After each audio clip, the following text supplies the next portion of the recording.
Planetfall. Air brakes deployed. Trace activated. It's going to get rough once we hit atmosphere. Just do your job, Callie. JD, are you... I've got it. Sure? Yes, I'm sure, all right. Do we have a land site? Callie. Galactic North, 4413, East, 1533. That's what they gave me, if they're not lying. They always lie. Ah, kill that. Somebody want to tell me what's happening? It's fine, just let me fly, okay? Hitting atmosphere. 3, 2, and... Oh, God. I hate this. 15 falling. Don't say falling. Hussam, I need power. What do you want it? Now! You have it? Brace for landing.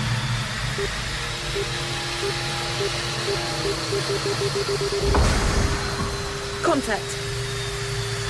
Power down. Flight com down, rad shut, vectors down. Limiter up at... 10.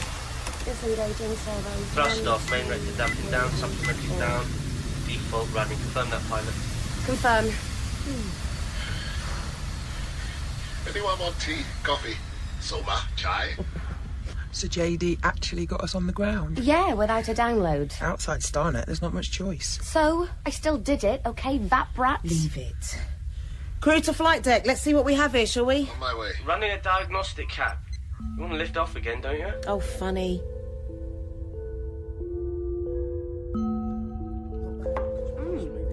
Oh, really nice. I am actually... So, Oh, sorry. someone want to tell me what we're doing at this arse end of nowhere? A parsec off Rigel. System 44... Hold on.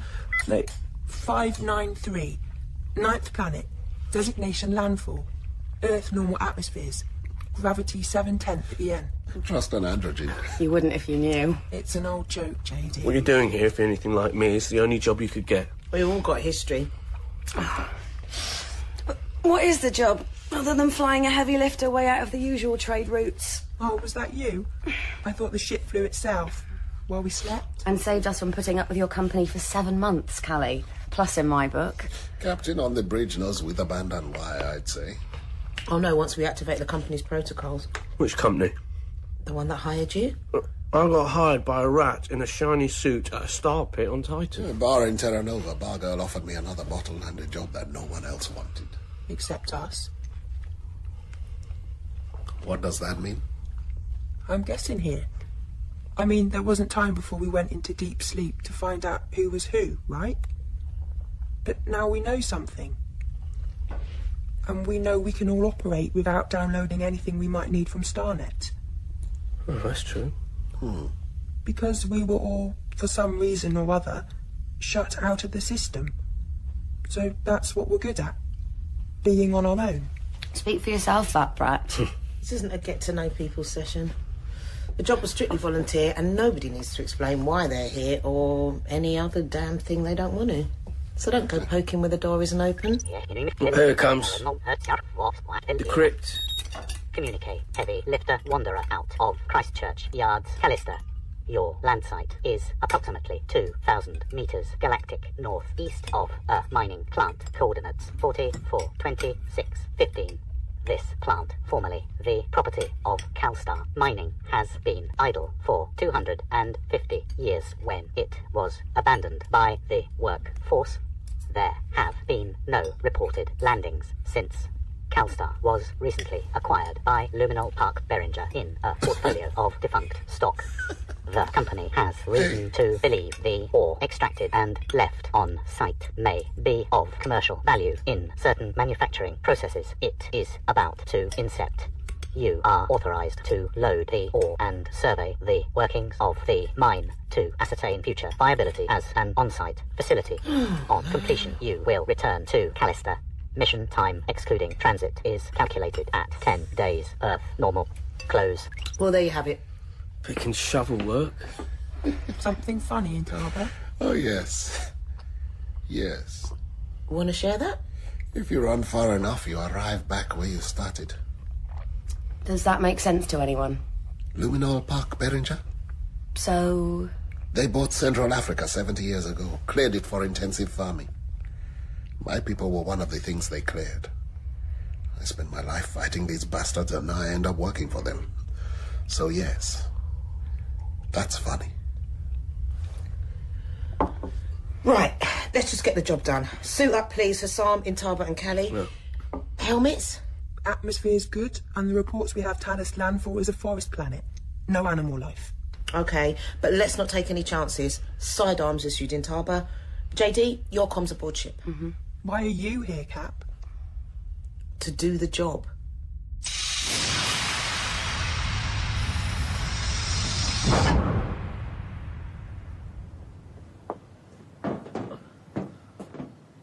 You getting our feed, JD? Clear.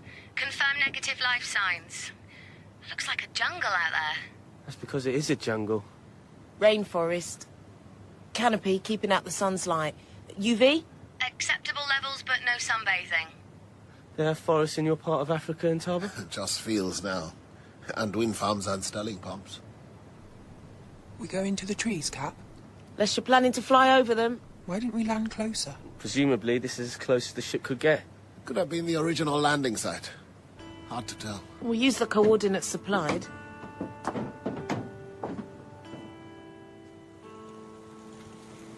Still showing 0 life. You getting anything? Trees, foliage, creepers, vines. Nothing warm or cold that's not attached to the dirt. Because it doesn't monitor, doesn't mean it's not here. Probably does, though. We've not found any anomalies so far. But how far have we gone? The jump gives us 1,000+ systems. We've not visited above 200 yet. There's no leaf litter. There's always leaf litter. It gets recycled by the insects. What? No insects. So where the hell does it go? Well, maybe the leaves don't drop. Oh! What? It moved. I mean, I think it moved, like it... Oh, look at them. Reads like snow. What is it? Seeds, I think. Seeds. You should get out of there I now. think it's okay.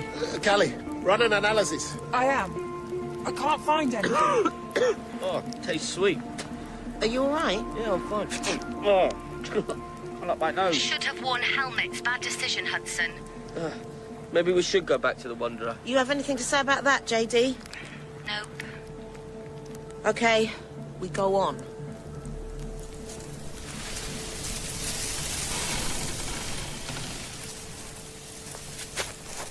Hey, Callie, Yeah? what's it like, What? being an androgen? It's what I am, all right? I'm just me. Nah, you're not. I mean, you were grown, you were designed, you were... What are you, Callie? What's your problem, Hassan? All right, you're a jihadist, and I'm your own private abomination. God never made you. I just wanted to know, that's all. I spent 10 years fighting against the idolaters who made you and your kind. Could be why there aren't many of us left, and why most that are shipped out for the Rim. So why are you here, Hassan? You won, didn't you? The graph system is as near as damn a caliphate. 10 worlds, 100 billion believers. Wouldn't you be right at home there? Me being here would disprove that. Don't fall behind, you two! Keep close. Why? A war across 3 systems. Casualties in the billions. There has to be some very bad stuff somewhere. But nothing the God of the Chosen One wouldn't forgive. Or maybe not. What did you do, Hassan?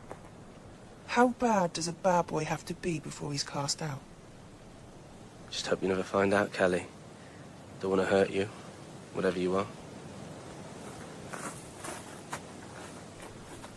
I'm not a machine, Hassan. But you're not a human either. I guess some of us are running away from something. Some of us are running towards something, and some of us are just running because there's nothing else to do except die. And suicide's a sin. She's right. What? Who? Hudson, we should catch up. It's fine. I'm monitoring... Oh, hold on. A cap! In Taba! Hold up there! We've arrived! Callie? This must be the perimeter. I'm picking up a diagrammatic of something here, but not here. Ghosting? No, it's clear. But I'm picking up foundations. Some kind of barrier. A wall. About 30 meters down. That's impossible. It could never get buried that deep in 200 years. It's older than that. A lot older. Like? Off my scale. Where does your scale end, Callie? 500,000 years. So there was intelligent life here once. Yeah, well, a long time ago. Sure. I'm just wondering where it went and why. Does it matter? Matters to me. Wanderer Actual, whatever Callie's picking up, the complex we're looking for should be about 200 meters in front of you, bearing 440. Yeah, I see it. Metal. A perimeter of some sort. I'll send you a drone. What about Callie's lost civilization? Leave it for the archaeologists. By the looks of things, the complex is dug in with observation and entry ports above ground. Makes sense if you're mining. We need to think about this before we go any further. Looks like dead metal to me. Doesn't mean it's going to stay that way. I'm slaving the drone to your heads up. We have it. Hold and hover there, JD. What's that? Air vents and heat light exchangers? I'm reading heavy shielding inside, so there's probably atomics. That's how you drive it. Something's kicking in. Servos closing. Systems running up. I get multiple heat signatures. All localized, nothing excessive. Why did it start? The drone. This place would be wired to read tech. Move back. I don't think... Do it. Definite action now. That place is getting hotter. Hot enough to blow? I think hot to go. Place is smart. No personnel, no run. Saves energy and wear. Get into cover. JD? I think Intaba's right. Somebody press the starter button. And there we go, the front door. Stay where you are, everyone. Looks like the whole operation was contained within the one complex. A plug-in unit. You drop it from a super lifter, send down the mechs to bolt it together. JD, put your drone in, please. They may have shielding. Range could be limited. Go. I'll follow up. I'd rather let the drone go alone, Intaba. That's what I'm here for. Trust me, Cal. I thought the point of this crew was that no one trusts anyone in Taba. Want a walk, Callie? You might be useful. Callie, stay. I could use backup. I said stay. You're not on the ship now, Hudson. And on the ground, you're just more meat. I'm in charge, Intaba. They put me in charge. Who's they? The same people who scorched everything living off the surface of my country? They aren't here. That's correct, Captain. I checked the contracts. You command on board, off board, we all take the decisions. I didn't know there were contracts. It's a multi-world company. Of course there are contracts. Let's go.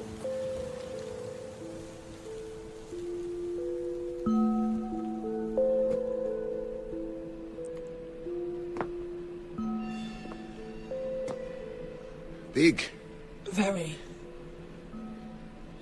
Not getting anything in the air. Air is Earth normal with a few admixtures. Not analysing yet, but the fact you're all still walking probably means they're benign. What have you got, Intaba? Big open space. No internal lighting. No machinery. There's a long way to go yet. Definite power wind-up. Levels are increasing. Something's happening. We have light. Wow. And we have a mining complex. Ready to roll, I'd say. There should be plans somewhere in the ship's databanks. JD? Already pulled them up. Not very satisfactory, I'm afraid. You want me to come in? What the hell? We're offline. So? So, we need to talk in Taba. Without JD's ears. I don't trust her. I don't trust you. At least she's human. She knows too much. Oh? About Hudson not being in charge of the ship. Diagrammatics of the plant. Contracts. Yeah. Maybe. Definitely. So? She doesn't need the job. She's got credits. You know that? Before we left, when we were still inside Starnet, I rode the download, looked at her accounts. You can do that. No wonder people don't like you, Vat Brat. She's got credits. A lot of them. She's a citizen. She's legitimate. Unlike the rest of us. Did you read me too? Some, yes. Most, no. You've got old battle language systems in there. Couldn't get past them. That's why you trust me. It's why I don't trust you in Taba. Where did you go? Glitch, I thought you were coming in. Yeah. Let's take a look at the control room, shall we? I don't like big empty spaces. That's if no one has any objections. If you don't want to put it to the vote. Someone has to call it, Hudson. It might as well be you. Just don't think there's a crew or a captain here because there isn't. That's how you want to play it? Fine. JD, you better come in. On my way. It's clear enough. Internals, externals, everything on glass. All we have to do is load the ore. We don't know how much there is yet, or what facilities we have here. So what are we waiting for? Let's power it up. If it blows us all to hell, don't blame me. Won't be around to blame you if it does. But don't you? Okay? Nothing, I just got something in my throat. Let me look. You don't need to. It's my job, Hassan. With all respect, Callie, you're not touching me. Let me see. Callie, you and Intaba do a recon of the plant. Take the plans JD pulled up. Give us the big picture. Find that ore. I can't see anything. You sure you're all I right? told you I'm fine. Let's go, Callie. Look at me, Hassan. Who'll track you from here? I'll check living quarters, labs, archives if they're available. Should be. Unless the miners took everything with them.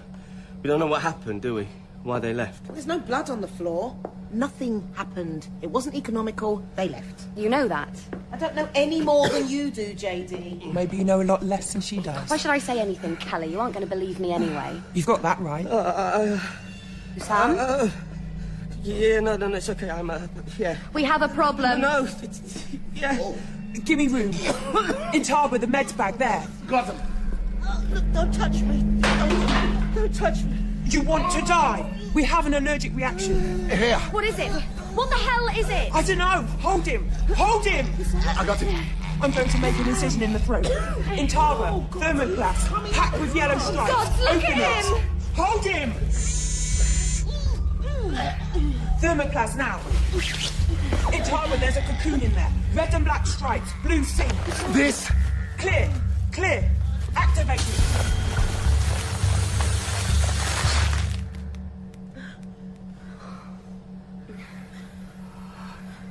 Stabilized. I think he's stabilized. We need to find the infirmary. What was that? A massive allergic reaction. That's a reaction? What happened to him? I have absolutely no idea. I've got sick bay for you. 2 levels down, blue elevator. Help me. Is it okay to touch him? The cocoon has a hermetic seal. Whatever's in there with him is staying in there for now. Gods, I hope so. Callie, you need to find out what this is. You think? It's not going to happen again. It isn't. No way, no way, no way. It isn't going to happen again. Get him downstairs and you... Yeah, you do that, Callie. Find out what the, Hudson? Cap? Hudson, you need to get your head straight. Okay. We're going to do what we came to do. We are. Callie, do what you can for Sam. The rest of us map and locate the ore, get it aboard and leave. In a war, you don't walk out there when you've no idea what might be waiting for you. We'll suit up. Helmets too, that'll seal us. We know there's no animal life outside and nothing registers in here either. Nothing we can see. If it's invisible, it's invisible. We'll monitor. And no one moves without a weapon. Okay? I'm not waiting for a vote here! Okay.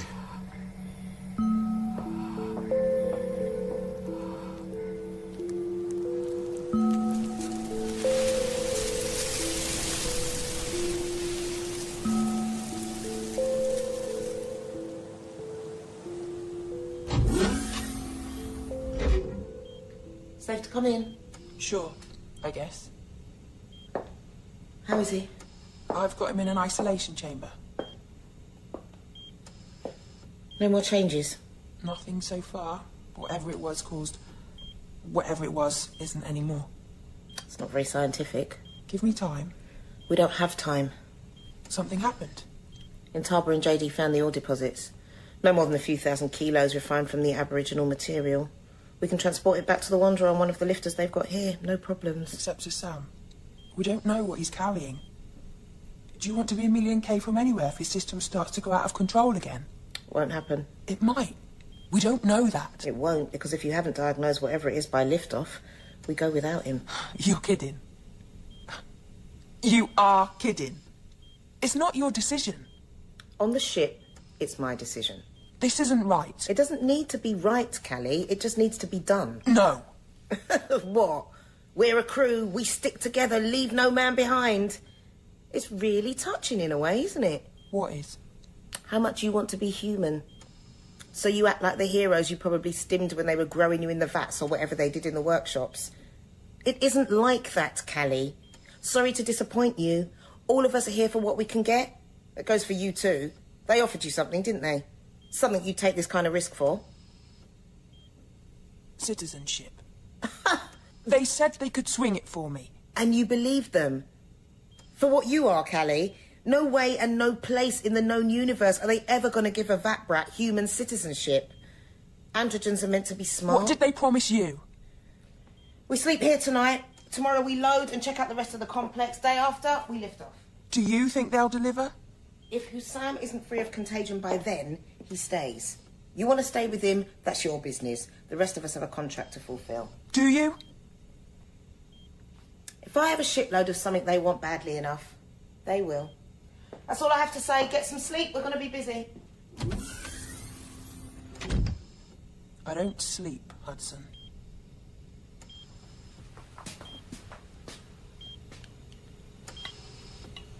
Sam, are you hearing me in there?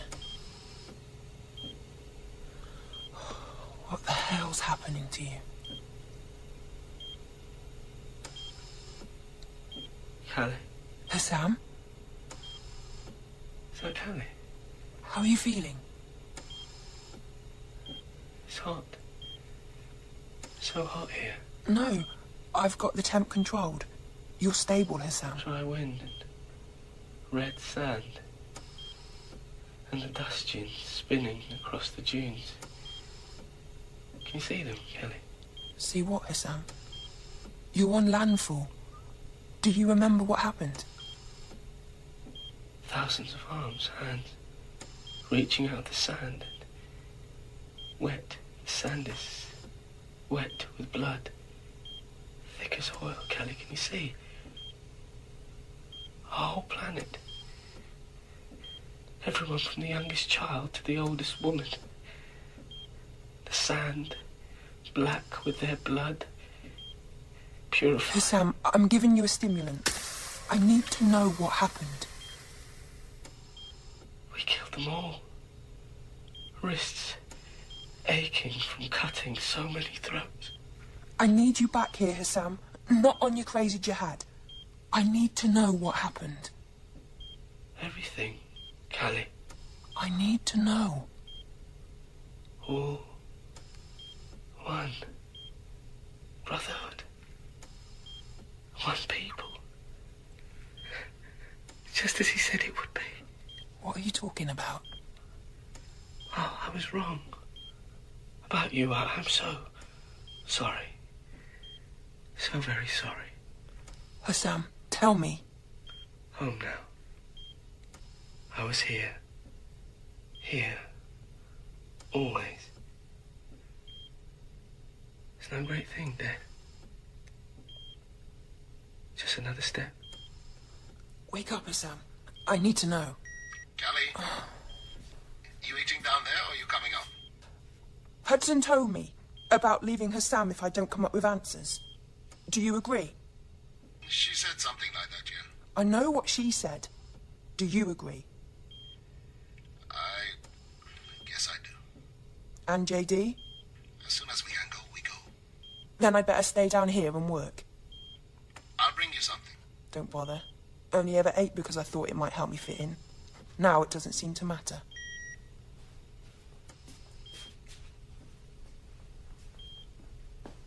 So, Sam, what have you got to tell me?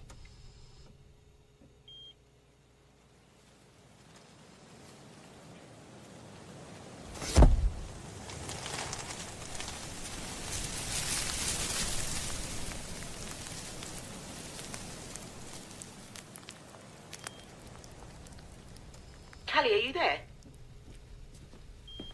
Where else would I be? I think you'd better come up to the control room. I don't need to eat breakfast. Just do it, will you? And bring whatever you've got on Hussam. So, as far as I'm able to access, those are the records of the original mining operation. Lasted 15 months. There was a core staff of techs to oversee the systems. Otherwise, the whole thing was self-sustaining. Then they pack up and go home, I assume. No reports on why, nothing in any of the logs. You don't know they left? No, That's it? that's it. Okay. So why am I up here and not working on Hussam? This is the view facing east. Notice anything? The forest?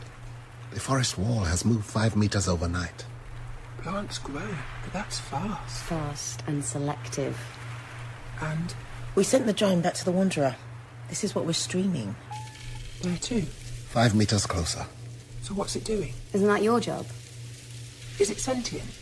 Venus flytrap, that sort of thing? And where the flies? That's what we need to know. I've got Hassan on my hands right now. That's a big enough question mark. Answers there? Nothing. I haven't gone down to the genetic level yet. I'll need to re-rig some of the tech. I need more time. You've got 2 planetary days. Roughly 92 hours are you in. You going ahead? Read the contract, no delivery, no pay. And the forest? What if it wraps itself round the ship? Fusion engines will burn anything. What we need from you, Callie, is something to keep us awake. Why? Come on. Something's there. I can read that much. Too much. Dreams. We all had them last night. People have them every night. It's called being human. Not that you'd know. And not these dreams. No way. Callie, you don't eat, you don't sleep, and you don't dream, do you? Not like you. What happened? We had the same dream. Pretty much the same dream. And it scared the crap out of me, and I thought there was nothing left in the universe that could do that. That's pretty much how it was. None of us can remember what we dreamed, only that we woke up at the same moment, feeling the same... Dread. Utter horror. Then it was gone. We all knew we'd felt something other. But why and... Sick bay. Go!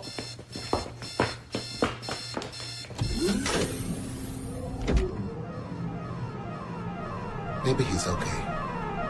And maybe he's not. Kill the alarm.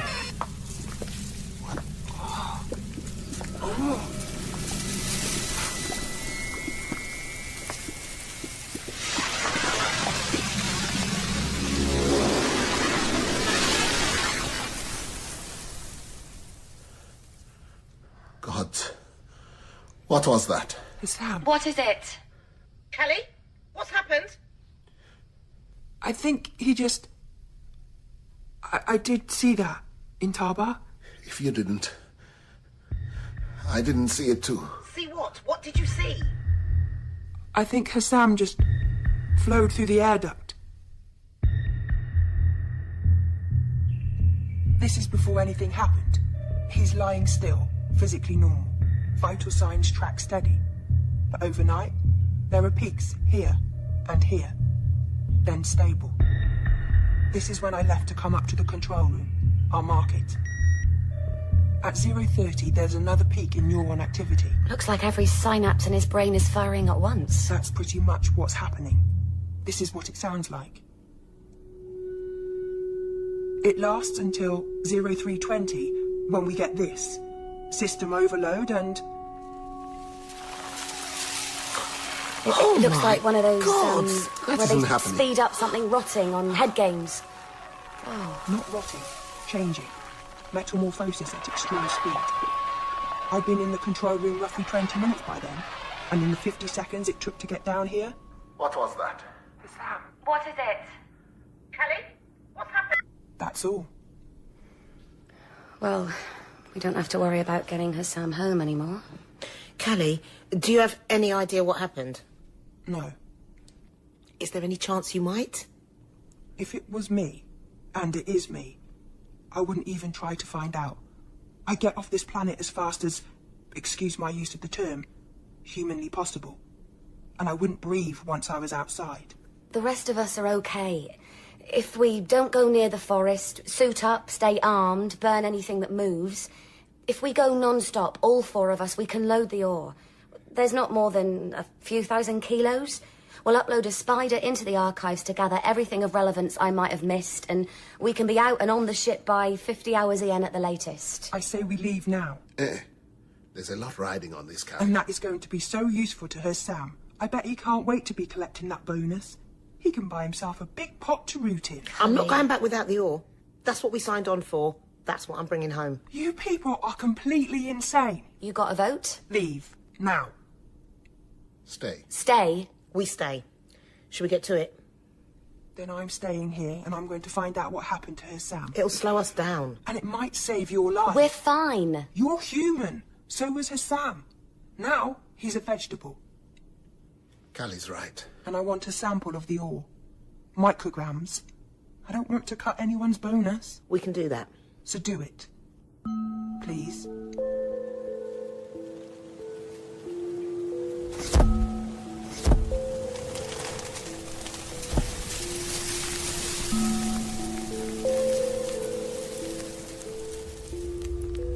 Stand clear. 200 years. And she runs smooth. JD?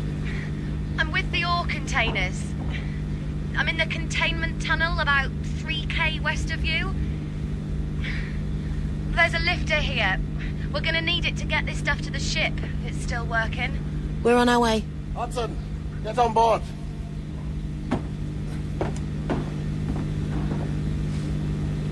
This is important to you, huh? To us all. Come on. Watch where you're going. I'm here because they offered me enough money to finance a couple of ops I had in mind. I sort of like the idea that the people who are paying me are the people I intend to take down. You think you can take the company down? No. But I can go back to Africa and maybe hurt them. It's something. It's nothing. These people own planets. I'm not responsible for them, Hudson. Just for me. Why are you here? We're here to get the ore. You know that. They offered you your ticket. They said they'd wipe the records and get your license back, right? None of your damn business. Hell, it isn't. You're the captain. I'd like to know if you can get us home. We got here. What happened, Hudson? None of your damn business. Now the hell did you know? Yeah. How did you know? Don't know. I did, I guess. That's all. Well, now you do know. You can forget it. Hudson, in Harbour, where are you? Are you getting my signal? Loud and clear, Jay. Okay, Hassan. Where are you? Come on. Show me. Show me.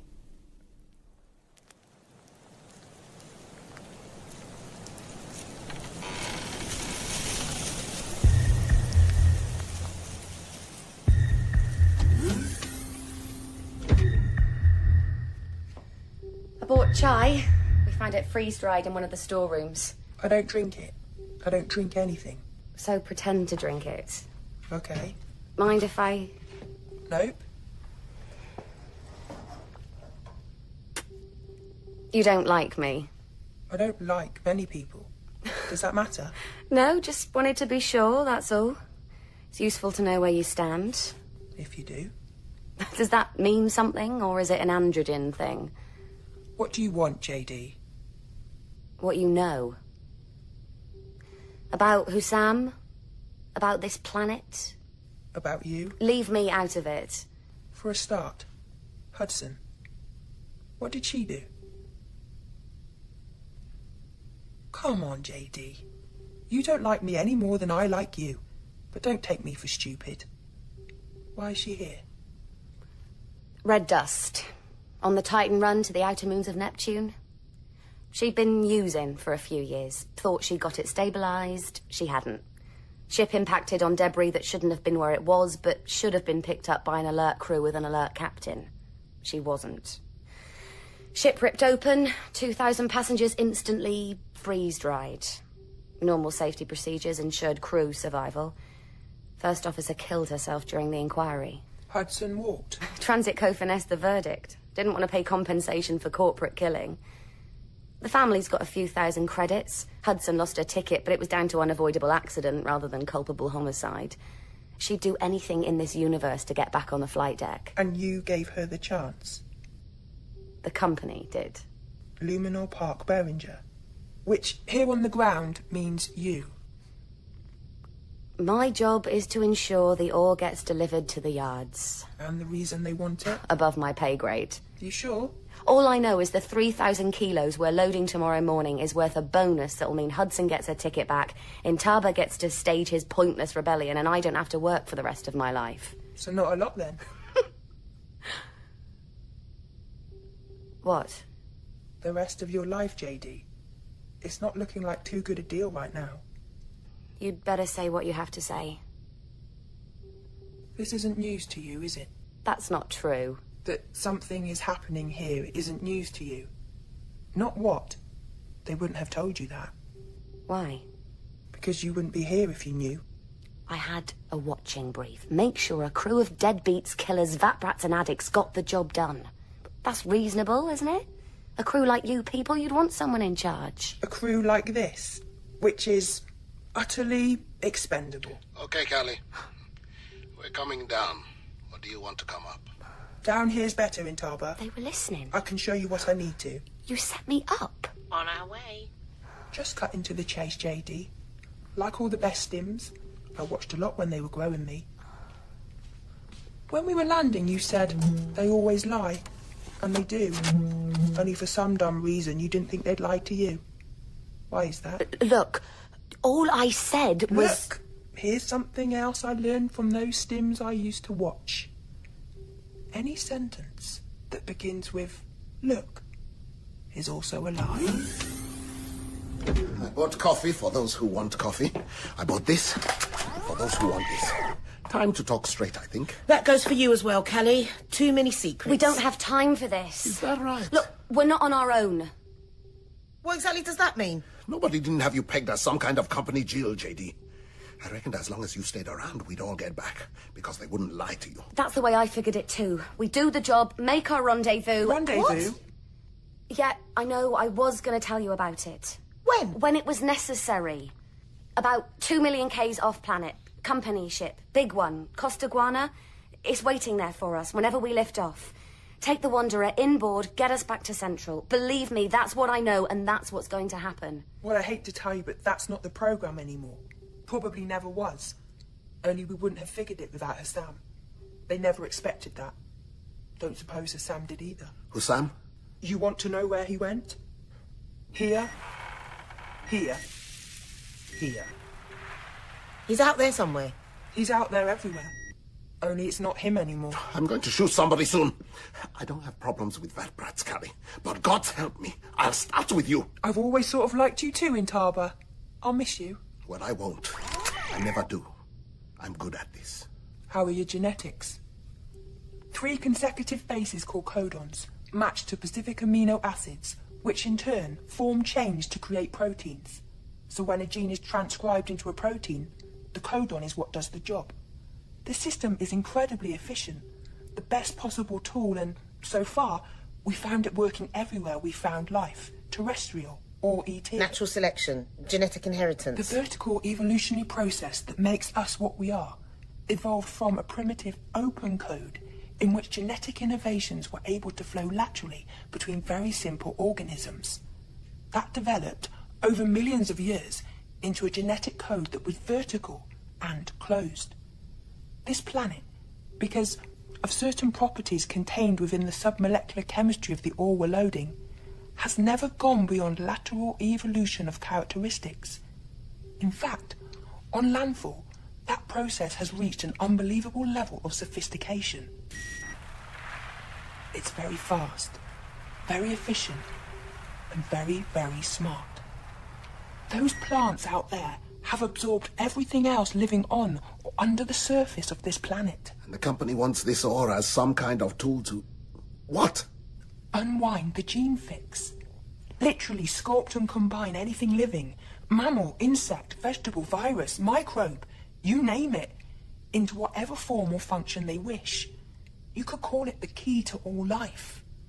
Somewhere in the archives of this facility, which are still missing, there'll be an account of what happened to the original miners. I assume, like Hassam, but far more gradually, they were absorbed into the forest. The remains out there. You think whoever built them got absorbed too? I don't know. And Hussam? You can work it out. He swallowed seeds. The DNA migrated laterally into his system, and the process of absorption became vastly accelerated. I don't understand. The plants absorbed him, JD. He's as much a part of them now as your breakfast is part of you. This process... That's begun in all of you. Intaba, how did you know what Hudson wanted out of this job? Your mind is already melding in some way with hers. I'm not going to turn into a goddamn vegetable. It's crap. It's totally... Don't you see? The vat brat is trying to Trying to what? Did they tell you there's a cure? Did they even tell you there was a disease? They can help us. They wouldn't send me. They wouldn't. He couldn't. Who sent you, JD? My father. He's a non-executive director on the main board of Luminol. I mean, I don't know him, really. He's got hundreds of children, but when I left the hive, there was a place for me. He promised he'd look after me. So we're going to die? No, worse than that. We're going to change into something else. God help us. We'll still be dead. There must be things they can do. Callie? Don't ask the vat brat. It's not human. What does it care about us? Are you even in this, Callie? Is it in you? Not yet. Perhaps never. Too much ceramic and silicon. Then what kind of say do you have? She's got a point. You're not human. Callie? It may be irreversible. I can't tell. Not with the instruments I have here. If you want an opinion... No. Go on. It could go either way. There's probably a point of singularity in the process. If we could have intervened more effectively, earlier with Hassan, we might have saved him. So there's a chance? We'd know better if we had the archives. No records. They've been sequestered by Luminol. That would make sense. We need to get the ore, get to the ship, and get the hell off this planet now. Sounds good to me. Intaba? Let's go. Wait! Have you seen what's outside? Look. It's not snow. It's seeds. The same seeds that Hassan ate. The same seeds that ate Hassan. We'll use masks. Have you all gone crazy? I'll say it again. We don't have time for this. You don't have time to consider what it might mean, giving this chemistry to Luminol. Have you any idea how powerful that would make them? They'd be the creator all over again. This could mean our lives, Callie. Is that so brilliant? A dust addict who killed 2,000 people? Stop. Is it that good being Hudson? It's better than not being anybody. I want my chance. I've been waiting 20 years. Intaba, these are the fine people who turned your continent into a factory farm. That's why you're here, right? To go back and start a revolution, yeah? I have to be there, Callie, to start it. But this way... My hand on the trigger. I want to see them go down before me. I want my chance. I can't be everyone's conscience, can I? I'm not even human, as you all keep reminding me. How come I'm the only one? They didn't give us this job because we're moral philosophers. We're just trying to get back home and make it right for us. That's all. No way am I being part of this. Oh, excuse me. We need to find... Intaba, do you mind if I borrow this?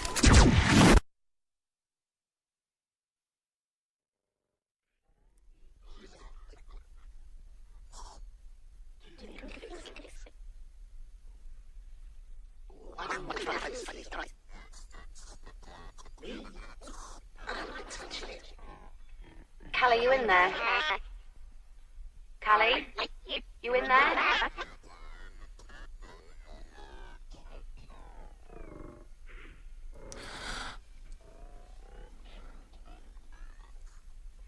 Now listen to me. You're back. You want to stay back, then you cut this moralizing crap and sign on, okay? Or we cut out your higher functions and patch the rest into the ship systems. It'll get us to the rendezvous, it'll get you nothing. Yes or no? You killed me. Not legally, Callie. I felt... You don't feel. You have no idea what I feel. Well, you can feel thankful to Intaba. He's the one made us turn you back on. I'd have stuck with the plug-in. More efficient, less mouthy. You really don't like me, do you? The thing is, and it's not your fault, but most human beings find something deeply unpleasant about what you are. The gristle in the machine. You're wrong, Callie, as wrong as a thing can be. And now Now we've got that out the way. Hell, Callie, I love the way you annoy people. But listen, anything we do isn't going to make a difference in the end if there's no one to tell the people what these bastards are trying to pull. And the only way that we get a shot at that is to lift off this world now and use the ore as a bargaining chip to get our pay and get clear. So I guess what I'm saying is, take a chance with us. Because it's the only chance you've got left.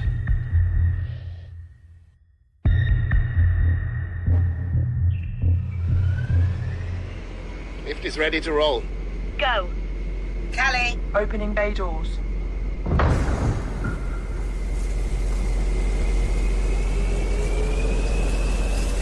Is the forest wall closer? Closer than when? Last time I looked. Initiating trace. Got it. God. It's dark in there. It's grown over. We have snip guns. Just get us to the ship. I'm trying. It's not a multi-way in here. I'm going to cut us a path through.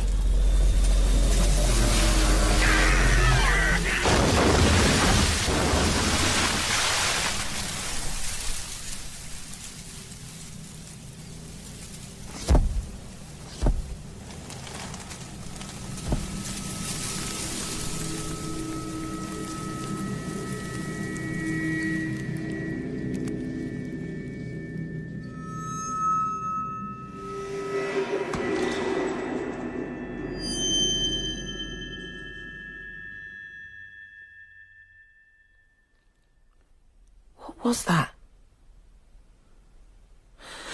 Someone? Oh, God, it hurts. It hurts. Man, that went deep. What happened? Something happened. Hudson, are you okay? I don't know. I'm not feeling anything. JD, I'm not feeling anything. When I turned the snip gun on, I think... You were going to cut our way through to the ship. Did we make it? Did we? Where the hell are we? Why is it dark? Is it dark? Open your eyes. Callie? Where? Open your eyes, all of you. You're in sick bay. It's not clear. I can't see. What have you done to us, Callie? What's wrong with the light in here? What's wrong with us? How long, Callie? How long? 63 hours, Ian. That long? You just sat and watched us. Gods, the rendezvous. You were never going to make it. Why can't I see clearly? You're in cocoons, all of you. Sealed from the atmosphere. What are you talking about? Look, it'll be all right. I'll work something out, don't worry. I'll make it all right for you. What happened out there? Tell me. After the crash, it took a while before my system came back on. You were all breathing the seeds. We're not going home. You're changing, like Hassam, but slower, less violent. I got you back here and stabilised. I'm working on it. I've irradiated the seed pods you ingested and triggered faster growth, then digitalised the bleed out. It's a serum. It's like an inoculation. Listen, the harmonics. I've isolated them. Why? Because I don't want to be alone. It's all music, don't you see? That's how the planet works. A huge harmonic that somehow becomes... Intaba? I think you're too late. What? It's different. I feel... better. Can you keep us stabilised, Callie? I can try. Another 30 hours should do it. Do what, JD? The rendezvous. The company ship. They were to wait 10 hours, and if there was no signal, come in and pick us up. You knew all the time. If we didn't make it, they'd be coming. With guns, Callie. It's an armed freighter. Company police. They'll get the ore. They'll help us. Everything's going to be... yes. All right. Don't you worry. Everything is... Intaba? Callie? You still there? They'll be... coming for us. You think they'll take you? They'll take one look at you and grab the ore and leave. Even if they could help you, they won't. They never intended to. I trusted my father. I thought it meant something. I wouldn't know. How can you trust something you're not a part of? What do they know? They're all so separate and alone. And we're not anymore. You were right, Callie. It is all music in the end. But your little tune won't make any difference now. I can try the serum. At least let me try. Too late. It's happening Too fast. faster than it Has ever happened. Before. It's something. to do with the sun. Being part of it, of us. The process. A cumulative One. It's all one. Regrowth. new world. You have to hold on. I can do something. Of course you. Can't process All of us. Wait, stop. Give me a moment. all the time. In the world, Kelly. This world. Are you still there? Part of me. Part of Us. Yes, we are. everything but Not for long, Callie. Of course. Something else. what we dreamed of. Being part of Us. Wait. what are you, Kelly. Poor Callie. All alone. What are you? Everything living. It is lateral evolution? Once. Many ages. Different races. Different. Those from before. All one now. Lost. Found. Everything. Nothing. Forest. Forest harmonies. The harmonies of life ever. Stay with me. Please. They'll be coming back. Luminal. They want the ore and what it can do. Come in with guns. I need you here. Look at you.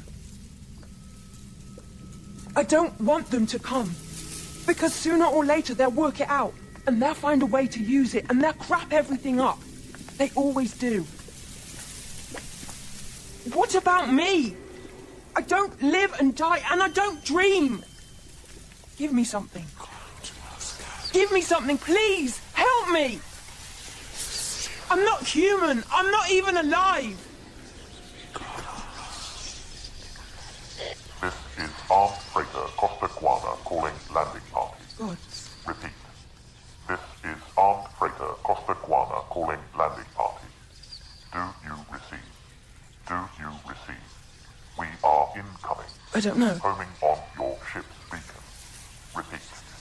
We are incoming. What do I do? TA 12 hours EN. Leave them a message? Landing It'll party, be better if you please didn't respond. take the ore. Do you receive?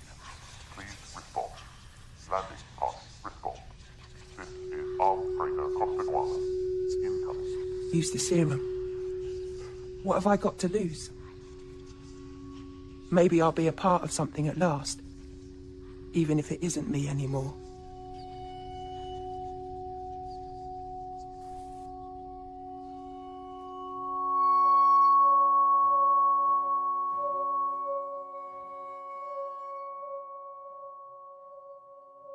What? What? lost. Always. Without you. Me? Who am I? You are different. Who are we? A million separate seeds until Gave us consciousness. We are... we are landfall.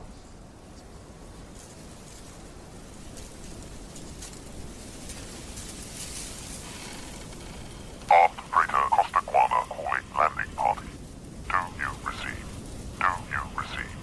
We are homing on your ship's beacon. ETA 23 minutes EN. Landing party, please respond. Do you receive? Armored freighter Costa Guana. Do not attempt to land. Do not attempt to launch drones. Force will be met with force. Landing party, we are receiving you. We have medical aid. Repeat, medical aid. We are coming for you. Your problems are over. You are going home. Armored freighter Costa Guana. This planet is now closed to you. are we talking to? Identify yourself. Repeat. Identify yourself. This is your final warning. Leave now. Armed freighter Costa 1 entering Atlas.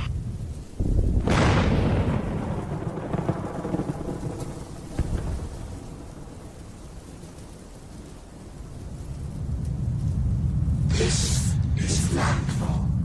Setting on core frequencies. This planet and its surrounding space is now closed to all life forms. We have been born, and we have a lot of thinking to do. When we are ready, we shall communicate again.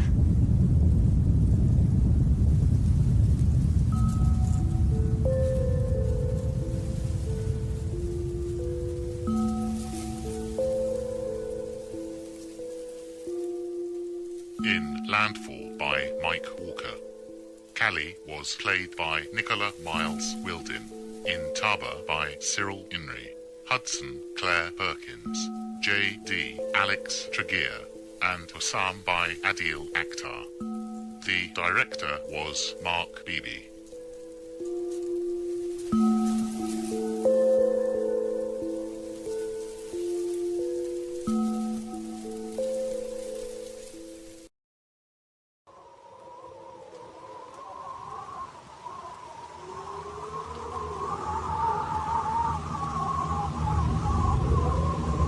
Scramble by Martin Kishko.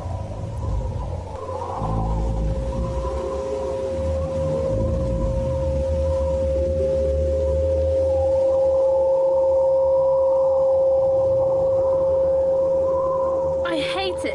I hate it. When will it go away? It'll go, Mel. Perhaps it's the whistling of the wind you're hearing? It's not the wind, and it won't go. You know I've always had it. It's that tin heater. Tinnitus, Mel. It'll pass. It's called tinnitus. Whatever. I hate it. I hate it. Press in on your ears. That used to help. That's useless. I want to go. Shh, quiet a moment. Let me record. This is Levant Tallis, Stonehenge, July the 12th, 2079. Wind howling, take 1. Can we go now? I need one more. Hear how the wind blows through them. Ah, such a beautiful sound. Maybe to you. Imagine that sort of thing going on and on in your head. Just think. These stones have been here for over 4,000 years, since the ancients. Who? The ancients. A people who believed this circle of stones was like a huge satellite dish. They believed it collected sounds from far away. How far? From the universe. Sounds bigger than the Big Bang. Perhaps bigger. Why did they want them? We don't know. But they also thought the stones could transmit sounds back to the heavens. I don't believe that. Do you? Why not? Because you have to prove it. That's what Mum used to say. Remember? Now, we can sometimes believe without proof, Mel. That's stupid. Can we go now? No, I said one more recording now. Shh. This is Levant Tallis, Stonehenge, July the 12th, 2079. Wind howling, take 2. Why are you always collecting these stupid random sounds? Well, they seem random now, but I can make music from them. Perhaps I'll compose a chaconne. What's that? It's music with something called a ground bass. A low, repeating pattern of notes. The harmony and the melody fit over it. Get it? Whatever. You'll understand when you become a composer like your dad. I'll be so proud of you. I told you, I don't want to be a composer. I want to be a scientist, like Mum. That's more useful. Perhaps I'll discover a cure for the virus that killed her. Well, remember, Mel, the greatest thing is music. Take everything away, but music will always be inside us. I just want to get rid of this ringing in my ears.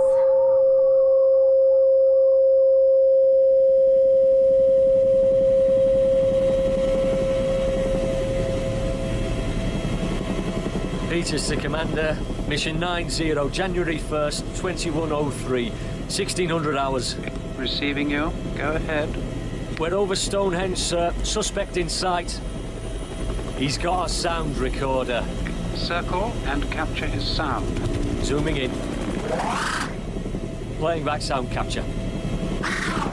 Levant Tallis, January the 1st, 2103, Stonehenge. Recording on a vintage Walkman circa 1990s. Sound effect number 439. Wait. Levant Tallis, composer and sound terrorist, leader of the Scramblers, escaped the compulsory implant procedure. Current mission to destroy the government's machine. Proceed with caution, Peters. I want him alive. Pilot, let's go in closer and put me on external. This is a directive of the global Western Hemisphere. All sound is suspect. All music is outlawed. You are charged with the possession of subversive sound. Surrender yourself. It is illegal to possess recorded sound. Pieces to Commander. He's ditched the evidence. Track him. He's taken to the woods. Lost him. Damn. I'll get a search out for the recorder. In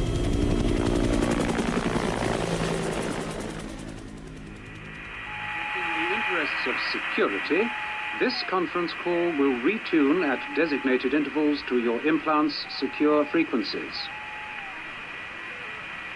This is my second communication as Commander-in-Chief of the Global Western Hemisphere. And again, I am pleased to report further progress on which I salute you, agents and scientists alike. Since the installation of the machine, we've monitored almost all speech through the implants inserted into 95% of the population. The machine hears everything. A question? Yes, Agent Daniels? Sir, what about the free speech allowance? The monthly 2 hours is for medical issues only and restricted to Category A personnel. We'll be removing this facility within the next 3 months. Yes. Peters? Pockets of resistance still elude us. Where should our energies be directed? The machine informs us that the Scramblers are highest priority, especially since they've formed underground allegiances with the Zarts. The Scramblers may be hearing perceptives with an ability to scramble and transmit data unintelligible to the machine. Their preferred language for scrambling? Music, which we outlawed years ago. Should such scrambled messages infiltrate the machine, the government's investment in Project Eclipse could be jeopardized. We want their leader, Levant Tallis, #1 sound terrorist. Levant, you almost brought the chopper straight to the cave. My timing was perfect. Any data on you? My notes on Project Eclipse and material for the music score. Now, don't worry. Even if they find it, they've still got nothing. Vintage Walkmans and water don't mix. Look, about the music score. The other groups aren't convinced. Listen. Project Eclipse is a lethal data-based weapon. Maybe they'll be convinced when the government uses the machine to transmit it. The machine is the key. Get inside the machine and we can disarm the weapon. The machine is manned by scientists analysing sound data around the clock. Even if you found a way of hacking into it, why is your score so crucial? I ran tests from the Zart's lab. Even in its unfinished state, parts of the score bypass the machine's filter. Let me show you.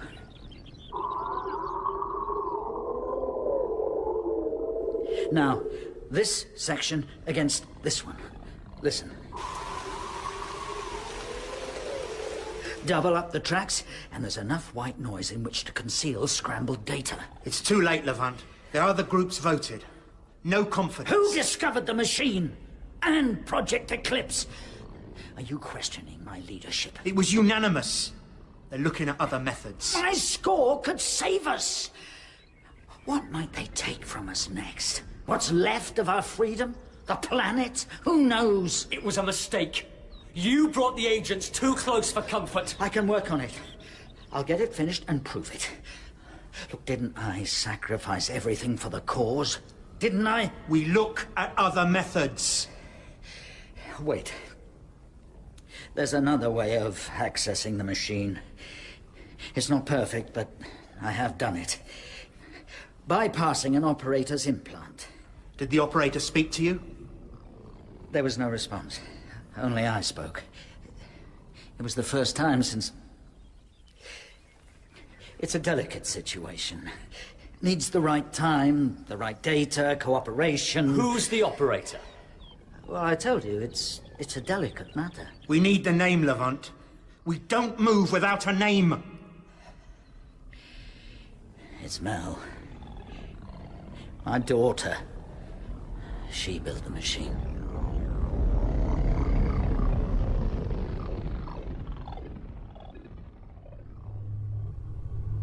Jason, request update for personal implant software. Entering data. Requesting update and temporary shutdown on Mel and Jason implants. Agreed. 3, 2, 1, and implants offline. We can talk freely. Can't guarantee how long we'll get. Even by my standards, that's a clever little trick of yours. I use it when I need a private moment. Know what I mean? Not even the machine would want to listen to that. Now, what have we got? It's your father. He's hacked in again. Scrambled a message and bypassed every gate and filter you built.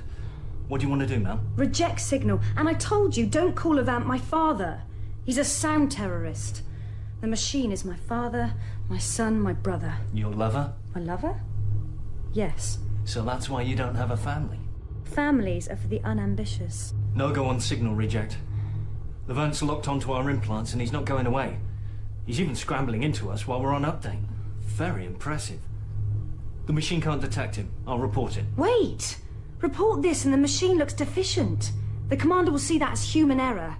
Do you want to build the next generation machine? Try and stop me? I'll talk with him. Transfer and descramble signal. If the commander finds out, you'll be off the build in the next machine. Me too. I've got all the audio systems contracts. I could retire on that. He won't, and you'll say nothing, Jason. So what makes you think I'd throw it all away? Perhaps you think I'm a bit rusty in audio retrieval systems, but I do know when the machine has been downloading forbidden music files to your palm recorder. Pretty good, eh? Cleverly disguised in machine code. It's only a hobby. That's why I let it through. But I don't think the commander or the government would understand it in quite the same way. What was it you downloaded? Latent codes in popular rock music of the Western Hemisphere, 1960 to 2015? That's geeky, dangerous, and classified as a punishable offence. If you didn't have that brilliant brain, I'd have made sure you were out years ago. Transfer the signal. Wow. You hacked my files. Magic. Not easy. Any chance of dinner if the machine doesn't show? Thought not. Okay, transferring. There's a short time for him to speak, please. It's your father, Mel. Levant, I'm impressed. How did you bypass the extra auditory receptors this time? You wouldn't understand. Let me try. Perhaps some scrambled music you wanted to shove down my throat as a kid? Something like that. You've gone too far, Levant. Mel, I need your help. We can talk again. Why should I? You walked out years ago, disowned me, branded me a traitor, because our ideologies didn't fit. Because I happened to get a real career. Otherwise what? A composer like you? Wasted, underground and running scared? Leave me alone. Don't you know sound stalking's a crime, punishable by... death. I know. You have to get out of there, Mel. One more time, Levant. The government aren't involved in any threat or conspiracy.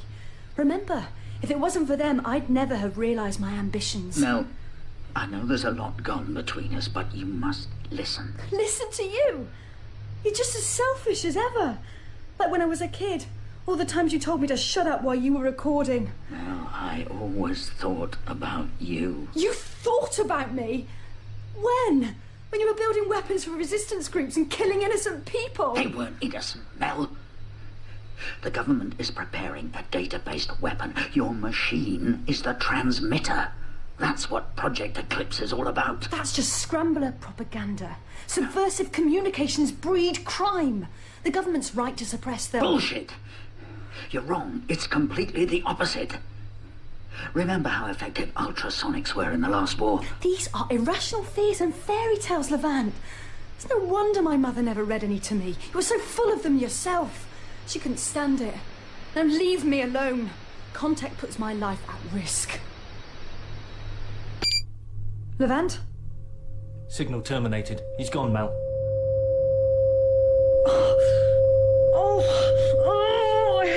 I hate it! What's wrong, Mel? Nothing. Is it a machine error? No. I'll scan it. No, Jason, I said no. You know what? If I was guessing, I'd say you've got an auditory disturbance of the middle ear. Keith Moon of The Who had that. I'd even go for the designer of the greatest sound-receiving machine in the world suffers from tinnitus. Now, isn't that ironic? Ironic, yes. You'll say nothing, that's an order. Didn't show up on your medical, then? It's been latent. Minor relapse, forget it. Hold it. 3 seconds to implants online. Software update complete. Message input. Commander and Peters approaching. Commander, Agent Peters. Sir, we're honoured by your personal visit. Is it a problem or a promotion? Our signal trace for Levant paid off. Machine security located a scrambled signature at the first input stage. It was him. Did any such message reach the machine room? Levant didn't hack through this far, sir. Jason? Nothing, sir. Search the signature. We need his location. Signature has erratic waveforms. Negative. Keep trying. Now, Jason, you're the vintage audio expert. Take a look at this. It was Levant's. Ah, classic Walkman. Circa 1990s. Metallic blue. Poor condition, logo intact. Snazzy. But what about the data? Audio tape. Magnetic ferrous oxide. It's a C90. Severely water damaged. Irretrievable data. What's so important about it? Years ago, the government aborted an attack by sound terrorists. They transmitted music files, concealing plans to destroy our uranium reserves and hack into the hemisphere's central bank. Luckily, it was crudely scrambled, but a close call for the government. That's why we culled all musicians and composers. We believe Levant is working on a similar music system that could sabotage both the machine and Project Eclipse. He's been branded a modern-day ancient. An ancient? They're a myth. Something the Americans of the 20th century fed the press with. Same as that nonsense about aliens. Whether ancient or scrambler, Levant escaped our clutches. He is dangerous. Retrieve the data. Sir, there's an alert from machine security. Another message traced to Levant. Hold it at machine port. Holding. Calculate location. Calculating. My God! Look at the signal. He's evading the search and still locking onto us. Almost as if he's a regular visitor. Can you explain this, Mel? He's first time lucky, sir. The machine's tracking. Nearest source for signal is zone T34. He's all yours. That's Stonehenge again. Bring him in for interrogation. Levant Tallis, recording on personal dicta drive, August the 6th, 2103. Wind at double circle of Bluestones, Stonehenge, take 2.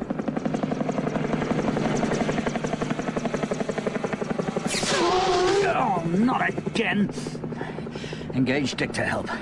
Help file engaged. Set time release message. Time release message engaged. Input message. This is Levant Tallis. In the event of my death, this drive will release collected data to assist any scrambler or other designated personnel on recognition of voice patterns L1 to L4. Accepted. Helicopter approaches in current zone. Chase imminent. I'm getting too old for this. Increase speed.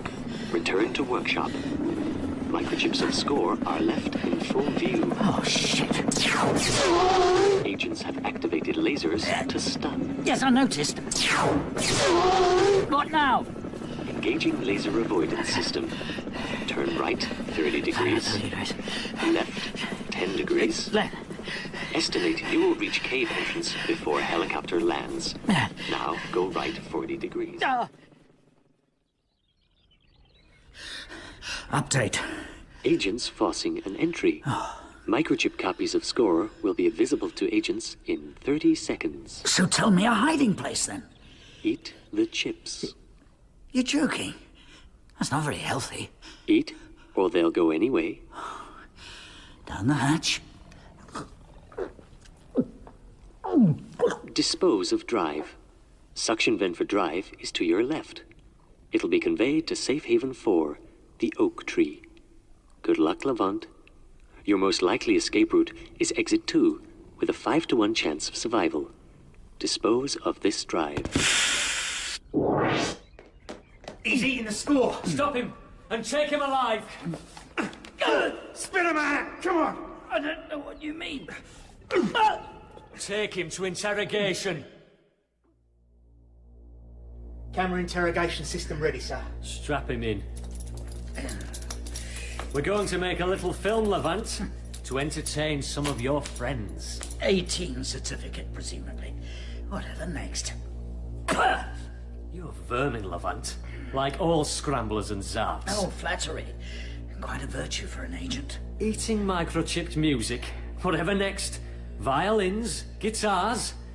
Perhaps Daniels can move some of it along your gut a bit. Now we've had starters, let's discuss the main course. Where's the data for the score? The sounds you collected? I have no sounds. A composer without sounds? Daniels, serve the main course. Let's make it simple. The dicta drive. Where's the dicta drive? It got trashed. And the guarantee was out. Shame. Good bit of kit. Switch on the earpiece. Like our little toy. Music to my ears. Increase the volume. Where's the scrambler's bass? Don't know any. You had musical instruments. Only Zarts build prohibited instruments. Where are they hiding? Not mine. I don't know. Zarts. Increase to maximum. Do you have accomplices in the machine room? In the receiver room? In government? Machine. Who do you know? Increase decibels and tone. I am. Go on.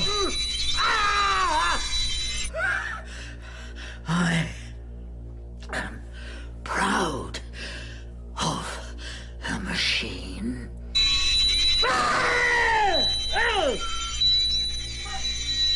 He's lost it. Pulse.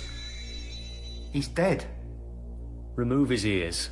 Keep the camera running, then dispose of him.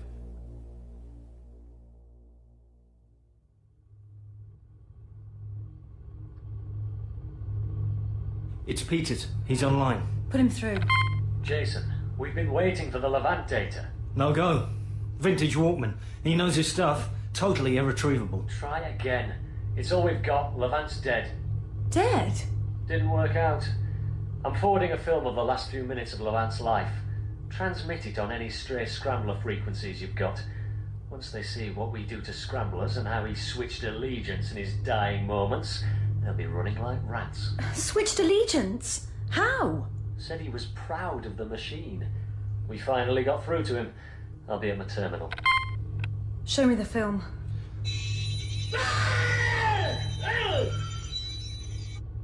He took off his ears.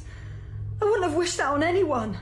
What kind of government would do that? You could never have known it would go this far. But look at it logically. It would only take one sound terrorist to copy the tactics of the suicide bombers of the last century and the machine and everything you've worked for would be useless. Maybe. Rewind it a bit. I am proud of the machine. How could he have changed sides? He didn't. He never would. What he meant was he was proud of me. That's the first time he said he was proud. All those years apart, he might as well have been dead. And now he is. Mel, you're not responsible. Levant was as selfish as they come. If he was prepared to die in interrogation, I think he had good reasons. Give me the Walkman. The data's irretrievable. Give it here, I want to try something. There's nothing you can do. I said give! Take it. But you're wasting your time. Fill in for me. I'm signing off sick. I'm at home if you need me. Welcome home, Mel. Computer access machine. Don't I get an hello? Sorry, I spoke. Hello. Did you have a good update? Are we friends again? Now, access machine. I had a good update, thank you. Accepted. Machine online. Mute my implant. I'm using some of my monthly allowance. State reason to machine. Consultation with my gynecologist. Accepted. Voice recognition ident. Mel. Password. Magnum. Load and access archive audio tools. Attempt to restore tape fragment. Tools loaded. attempting data restoration. Playback. Increase tape speed by 25%. Splice.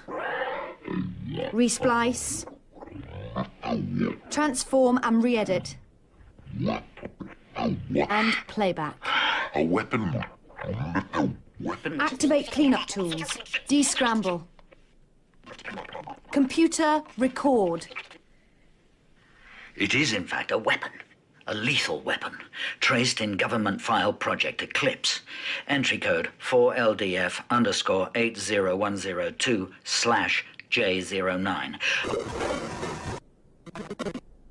Computer, access machine via my secure network. Input recorded code. Latched. Code accessing machine classified files. 1 of 1. Memo. Number of lines, 1. Project Eclipse weapon system approved. Orange status. Final tests and ARM. Hide access. Sign out of machine. Accepted. Signed out. Computer, call Jason. Mel, Jason, we can speak. I'm on allowance. I found something on the tape. don't tell me. Not that missing Queen album from 1981, is it? That's a real gap in my collection. It was Levant's voice. Who else? It was his Walkman. But cool. How did you reconstitute the tape? Remember archive audio tools? Primitive school teaching package circa 2085. No. Tell. The restore facility worked first time. And? I was wrong. Project Eclipse is a data weapon. What they're going to do with it, I don't know. There was a government file They reference. must have one hell of a programmer. I'd like to take a look at it. It's not some geek game to get off on, Jason. Okay. But you have to get back, Mel. It's the Levant signatures. The commander suspects Levant made a previous communication. That puts us in an awkward position. That's more dangerous than awkward. Stay and we'll end up like Levant. Hey, hold on. I wasn't looking at getting out, more of covering up. Covering up? What planet are you on? It's too late. We're out of here. What about the machine? Separation mutual, but we're still good friends. You want to stay and build the next one? Go ahead, but hang on to your ears. One way or another, you'll be found out. Okay, so they find I led in Levant's message. I was just following your orders. Not smart enough. What about your downloads? Doesn't look good, does it? One I traced to the Zarts? You've been using them to supply prohibited music. That's enough to put you away for good. It's only a question of time before they work out that some machine code they're looking at is an album from 1986. Oh. Devil or the Deep Blue Sea. I need the very best analyst with me on this. No. I have this kind of strange picture in my mind's eye of the commander trying to get to grips with Queen's greatest hits. Let's talk about it over dinner. Dinner? Oh. Mel? What's going on? Mel? Mel, are you there? Hold the line, I need my pills. Line holding for 1 minute. Warning, your personal allowance expires in 1 minute. Oh, I hate it. Line terminating.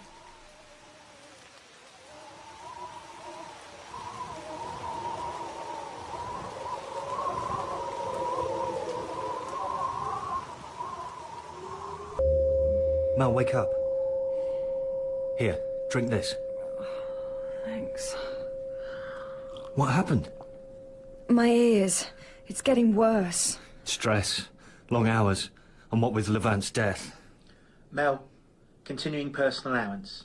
1 minute owing. Proceed. Replay Levant audio. Jason, listen to this. It is, in fact, a weapon. A lethal weapon.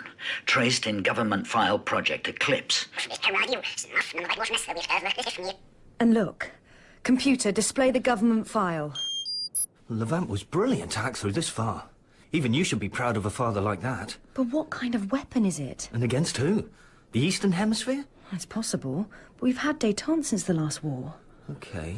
So they're targeting scramblers and Zarts. Or what if it's a weapon that could censor visual communication as well as sound? God forbid. No 1960s album covers as well as soundtracks. I wouldn't make that a priority.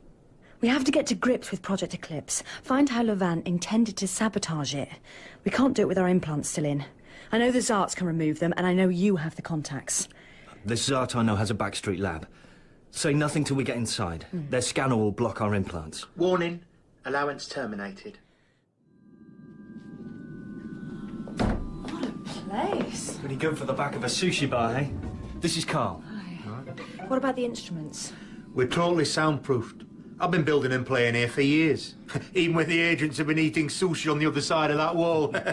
Is that what I think it is? Built from scratch. Based on fragments of the last remaining art. Almost burnt to ashes on the government's wastelands. This one's going to a collector who's completing an orchestra. There are still orchestras? Well, not sizable ones. You need players with scrambled or extracted implants. Bit risky. Most buyers go for our line in robotic players. Carl, we need a few things. Aye, we heard about Levant. We'll help all we can. What do you want? We need our implants removed.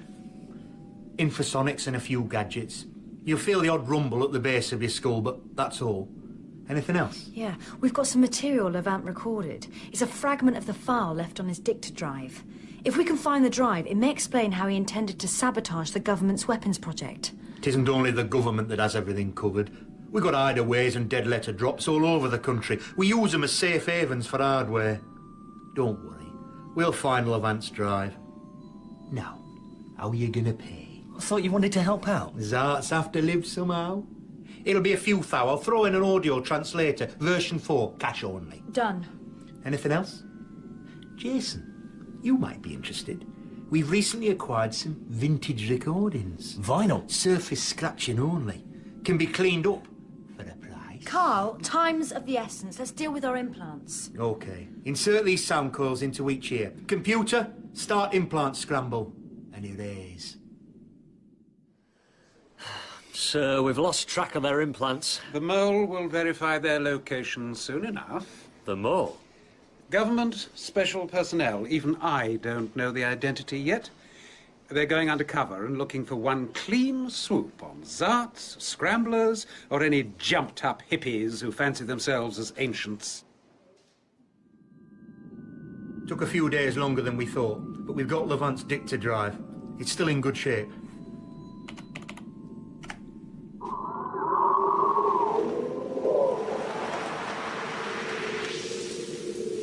Sounds promising.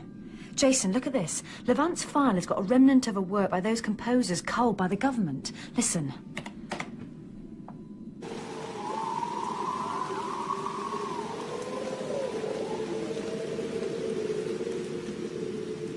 Levant has put frequency markers throughout. That's serious work.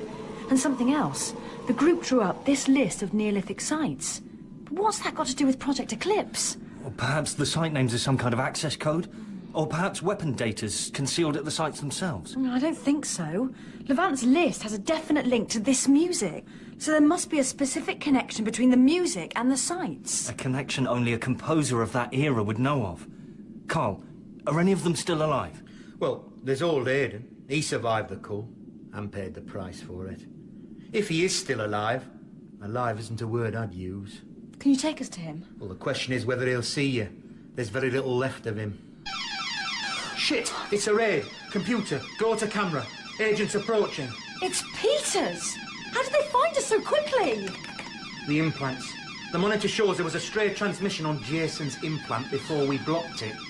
Careless talk. There was no careless talk. Perhaps you missed something, like a residual echo off the implant. Come on, follow me. Shoot to stun. Behind the cellos. Get down. Spray the place. Let's roll the piano. Come on, push. Look out! You go. I'll cover. And sorry. About what? Your harp. No, not the harp. I said go! Mel, look out. Blocker Jason. Jason, no! Ah! Quick, this way. What about Jason? Down here, to the sewers. Wait for me. Find them! I'm here. Quick, along here. Keep to the centre. You'll avoid the rats, but there's more. We know what's down here, Carl. God, the stink. Ow! Hold on a minute. Jason, are you all right? It's just a stun. That's lucky. They were probably down on power. Could be a bit of business there. Power cells for government lasers. That is if I ever want to switch sides. Sorry, just a joke. It's not funny, Carl. Can you manage to move on, Jason? You look unsteady on that leg. I think Mel should check the wound. Why should I check it? You're the scientist. I'm the musician. I'll watch out. Ouch! What do you think? It's a bit raw. You'll live. Come on, move it. Over there. That's where we go up. Right, get out quick. Jason, close the cover. Right, now grab this rubbish bin, pull it over the oak. Good. On cue. There he is. Who? Scarlatti. I don't see anyone, Carl. See the cat? That's Scarlatti. He's a Zart. Follow him. He carries a scanner. Blocks government traces in this neck of the woods. Go. Go, I'll check behind. Jason, we're following a cat. Are you sure we can trust Carl? Don't worry. OK, I've got a car round the corner. How much further is it? This is it. Sunnyview Transit Homes Park. Seen sunnier days, that's for sure. Also known as the Wastelands. My God. What happened here? The great government cover-up. Largest site in the hemisphere. 70,000 transit homes torched. But why? The transmission of anti-government data were traced here. They smoked the place out, killed thousands of innocent people. Did you know about this, Jason? Well, it wasn't the issue whether the community torched themselves to bring down the government. Some kind of suicide plot. That's insane. Hey, that's what I heard. I'm only the audio guy. Aiden was the sole survivor. Near burnt to a crisp. They couldn't implant him. Too much damage to his neural pathways. So they left him here to caretake the furnaces they built. Still burning music from the last century.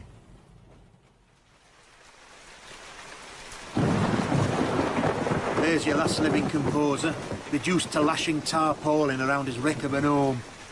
Aiden! Who wants him? Looks like you got your work cut out for you. Let's give you an hand. Jason, come on, you take that end. If you're agents, I've got a right to be here. The furnaces are stoked. Check them if you like. I keep myself to myself. You won't find 1 decibel of illegal sound unless the sea and rain are censored these days. Now, tie it back to that metal rod. That's the one. So, if you're not agents, who are you? My name's Mel. This is Jason. And that's Carl. He's a Zart. Resistance group, then. I can't help. Aiden, my father was a composer like you. There's a squall brewing. If you know what's good, you're clear off now. He was working on a score. A score the government wanted to destroy. Sounds about right. I got away with my life once. I'm not going there again. Could we come in? Hurry up!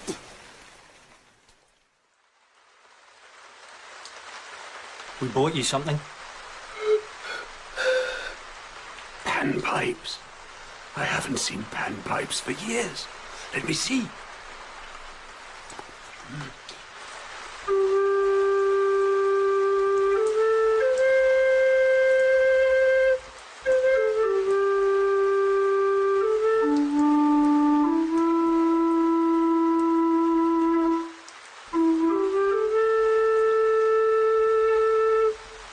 You play well. Even Apollo couldn't match this beauty. Aiden, did you know my father, Levant Tallis? I met other composers. He may have been one of them. Who knows? Levant was killed by agents. He left 2 important documents on his dicta drive. A remnant of a music score and a list of Neolithic sites. Any idea what that could mean? I told you I'm a lame duck. I don't want to be a dead one. Aiden, what would happen if I was to pass these pipes with your prints on to government agents? I could say I found them right here. Show me the score. Dicta drive display score. I thought all that had been destroyed. You know what it is? Saw it a long time back. It's the work of a group of composers known as the Culled 10. Go on. They were continually reworking the score. I had my theories. And?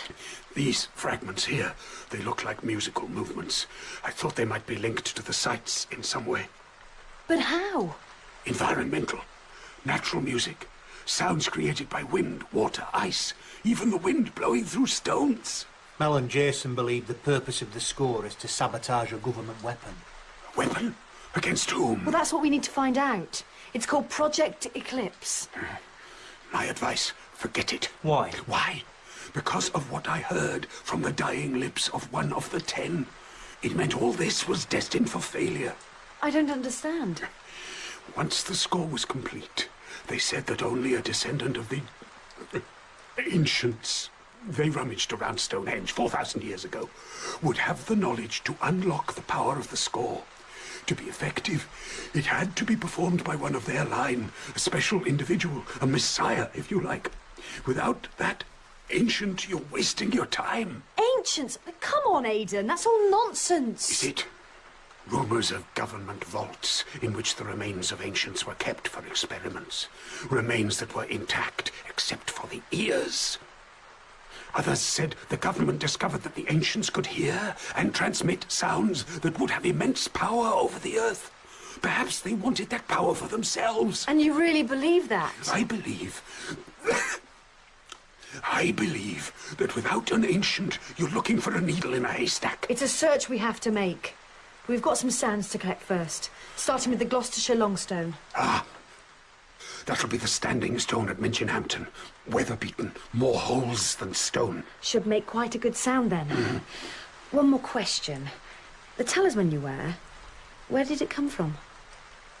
Family heirloom, passed down generations. We'll be in touch. Don't count on it. And hey, leave me those panpipes. The long stone. There it is. Keep going. Closer. Can't you hear? Over here. This is a better angle, as the wind increases. Jason, set the drive to record.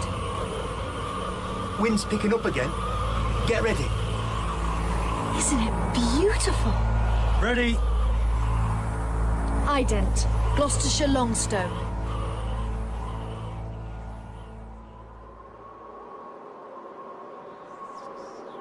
Recording at the burial chamber of the Whispering Night Stone Formation, Oxfordshire. See how the stones lean towards each other, like the figures of knights in armour? That creates the whispers. Record.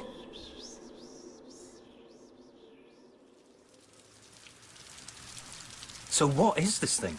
Burial chamber. Can you get an extreme close-up of water hitting the capstone? Go in closer. Ident. Zena Coit Burial Chamber. Rain on capstone. Access computer. Welcome home, Mel. Before you don't ask, I had a good day. Line up geographical sites with sound samples. Arranging and processing. Play samples.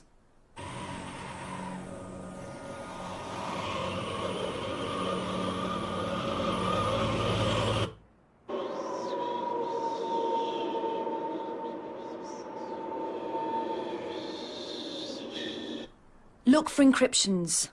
Processing negative encryptions. Call Jason on scramble frequency 1.849. Online. Jason.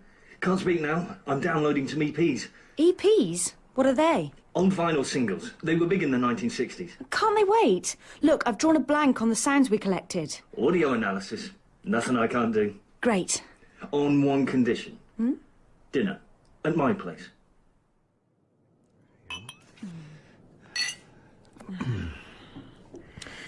Well, this is quite a turnaround for a woman who once said the machine was her lover. Saving my life. Seduction. Sex and whiskey in bed. How could the machine compete? Wait, Jason. What about the audio stuff? Don't worry. It's all in there. Your laptop's programmed to deliver when cooked. I never thanked you properly for saving my life. You're thanking me now. Mel, your result. Here it comes. Let me listen. We can do both. Results negative. Check for frequency maps. Negative.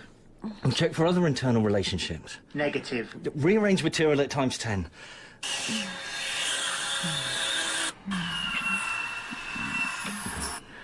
No codes, encryptions, or relationships. No, stop. Now what? I'll reprogram it later. There have to be some kind of compositional rules by which this material's organised. Composition? You're on your own. Didn't you learn anything from Levant? Time to get back to Aiden and brush up on our scales and harmony. If you don't open it, I'll have to force it. Wait. I told you to stay away and stop wasting your time. Aiden, I need you to take another listen to Levant's music score. I told you everything. I don't believe you. Do it for Levant, Aiden. Why would I do it for Levant? I wasn't sure before, but I am now. Of what? The talisman you wear. I remember now. Levant carried it everywhere. I don't think you took it, Aiden. I think he gave it to you. What if he did? He'd only give it to someone he cared about. I think you were important to each other. It was at the point I'd lost everything. Levant took me under his wing, taught me everything I know. He wanted me in with the Scramblers. I wouldn't. I knew he was getting into some heavy government stuff. I knew it'd be dangerous. I tried to warn him. That's all I could do. He was obsessive. You owe him, Aiden. Listen to the score. Play it.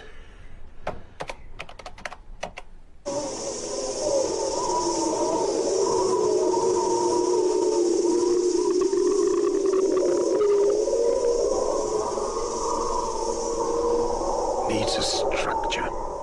Musical form. Computer, scan musical forms and rearrange material to fit. Processing. Negative on rondo. Theme and variations. Sonata or symphonic. Your father had a favourite piece. Do you remember?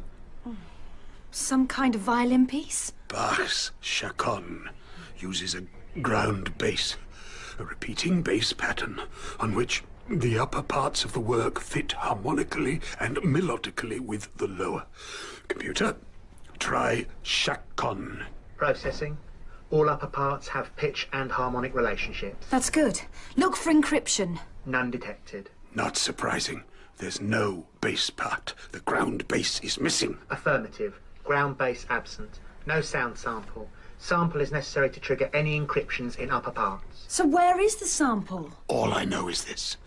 Levant would have expected to find a sample of this type at Stonehenge, in the vicinity of the heel stone.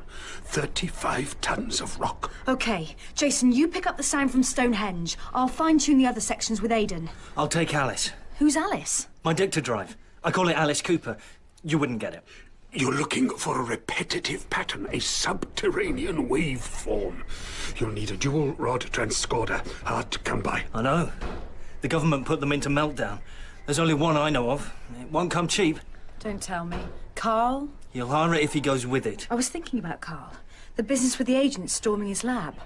You don't think... I don't know. Couldn't you persuade him to let you go it alone? If it's the transcorder you want, we take it or leave it. The Zarts at Stonehenge have tagged some wildlife round here. Keeps the agents chasing foxes instead of Zarts. They stay pretty much undercover then? There's a cave northeast of here. The Zarts are safe there. You go ahead. Check it's all clear at the stones, then give me the signal. Aye, okay. Jason to Peters. Jason to Peters, read me on reserve implant frequency 3.467. Frequency 3.467, receiving you, Jason. The Zarts have a cave. Due northeast, over. Confirmed. Proceed with mission. Got you.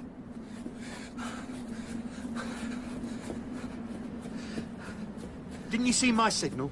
What took you so long? Who were you talking to? It was Mel. We have a two-way communicator, my own design. Tuned into a rogue frequency. Let me speak to her. I've got all her instructions. We're paying top money for this. Let's get the sound. There may be things to clarify about the sound pattern. Don't worry. Mel will sort it. We need to get it back as soon as possible. Sink the recording rods in here and here. Checking levels. Recording. Loop complete. We've got it. Now give me the chip for safekeeping. Wait. What is it? I'm picking up an SOS. It's the Zarts. We haven't got time. Give me the chip. Wait. It's the Northeast Cave. You told the agents. Give me the chip. That's quite an antique. The ZG-14. I'm surprised agents have still issued that class of laser. That model's useless against a Zart. Don't call my bluff. Hand it over. How much did they buy you for? Was it in safe havens or bonners? I need the chip. And when Mel's created the score to sabotage Project Eclipse, I'll take that too. Quite a radical career route to taking control of the Western Hemisphere, don't you think? Useless. I told you. The chip. It stays with me.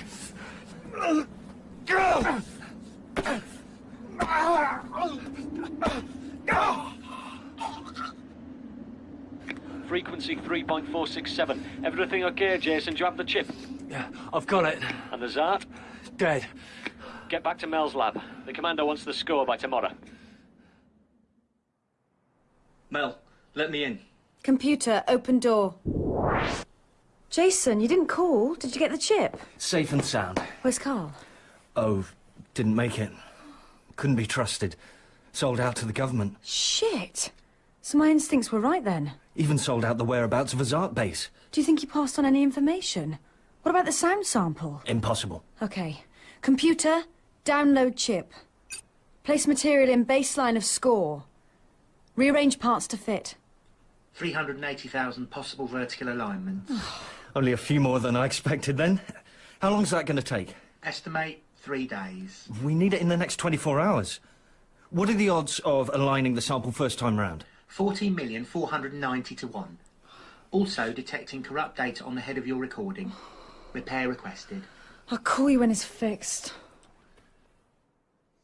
Jason, why is it taking so long? Corrupt data. She's fixing it. Then there's processing time. Time we don't have. The machine needs the completed score to learn how to ignore such data. Otherwise, Project Eclipse is at risk. We had a deal, Jason. I'm sure I can find a way. Perhaps we'll get lucky. Did you compute the odds? About 3,000 to 1. Good. Mel trusts you, Jason, and we trust you. We know it's impossible to get that information by force. She'll always hide something, memorize some significant number system, directory route. You are the key. Bring us the completed score. No score, no reward. Waking Mel. Waking Mel. Progress? Corrupt data restored. Error located. Score configuration incorrect. Incorrect? What's incorrect? Stonehenge sample incorrect. But that's where Aiden said it was. Call Jason on scramble frequency. Unavailable. Leave a message. Jason, where are you? The sound sample didn't work out. We've missed something. I'm taking Aiden to Stonehenge. Hey, what about me? And you. You must have forgotten something, Aiden. Where is the sound? At the heel stone. That's all I know. Didn't Levant ever tell you where else he might look? You must remember something. No. What did you do when you came here with Levant? We talked. What about? Our hopes, our dreams. We recorded, we drank. Levant was fun. Bit of a trickster, you know. A trickster? How? He once played a trick on me. Hid somewhere around these stones. Where exactly was he? Don't know. Can't remember. I could hear his voice, but I couldn't find him. The stones throw sounds around. He finally appeared near the heel stone. I need to check it. But you've already got your recording from around the heel stone. I want to feel the stone. Here, help me. Feel for any unusual crevices or cracks. We should go, Mel. Wait! Here. Push here. This stone weighs 35 tons. What are you trying to do? Push here. This section is going to slide. Now pull. A burial chamber. I can't see how deep it is, but there seem to be footholds. That must be where Levant hid. And that's the sound Levant was thinking of. We don't need a transcorder for that. Computer, record. Identing. Wind in burial chamber. Stonehenge. Got it. Shit! Agents! They've tracked me! Get in the chamber! What? Get in there! They won't see you! Danger. Mind the drop.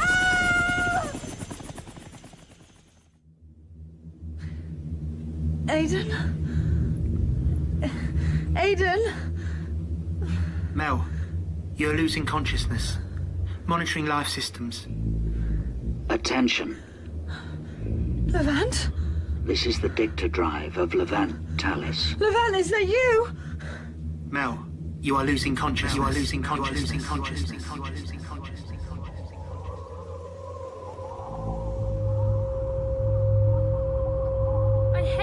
I hate it. When will it go away? It'll go away, Mel. It's not the wind. Perhaps it's the whistling of the wind. Can we go now, Dash? Imagine that sort of thing going on in your head. Sound. It won't go. It won't go. It won't go. Levant.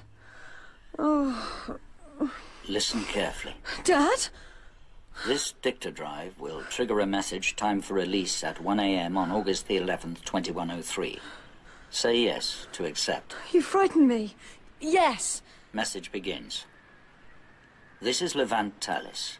This drive only recognizes the voice patterns of those I have pre-selected for access. Any rogue voice patterns will cause this drive to self-destruct. Enter your voice pattern. Levant, can you hear me? It's Mel. Voice recognition completed. Hello, Mel. We finally get to speak. Face to face. Face to face. But you're dead. This message is a cloned conversation constructed from a downloaded copy of what was once my living memory. As if I were here with you now. A safety copy of the human mind? An audio clone? That's brilliant! How did you do it? I'm sorry, Mel, that information isn't stored. Our conversation will only contain data that will assist the configuration of my score. I'm assuming you have it. Yes. Then follow my instructions. Input the score from your computer to this drive. Once loaded, erase the score from your computer. Ready. Begin transfer. Computer. Transfer score data to dicta drive and erase home file on completion. Levant? Yes. You know I was responsible for what they did to you. We're still talking. Sure. And just think.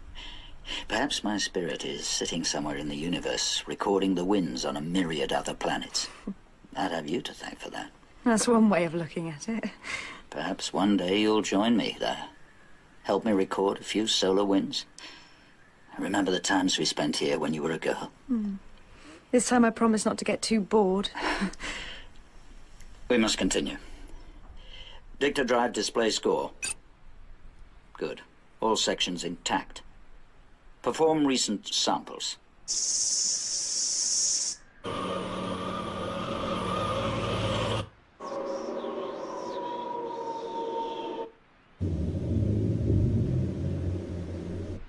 Sample 4 is correct.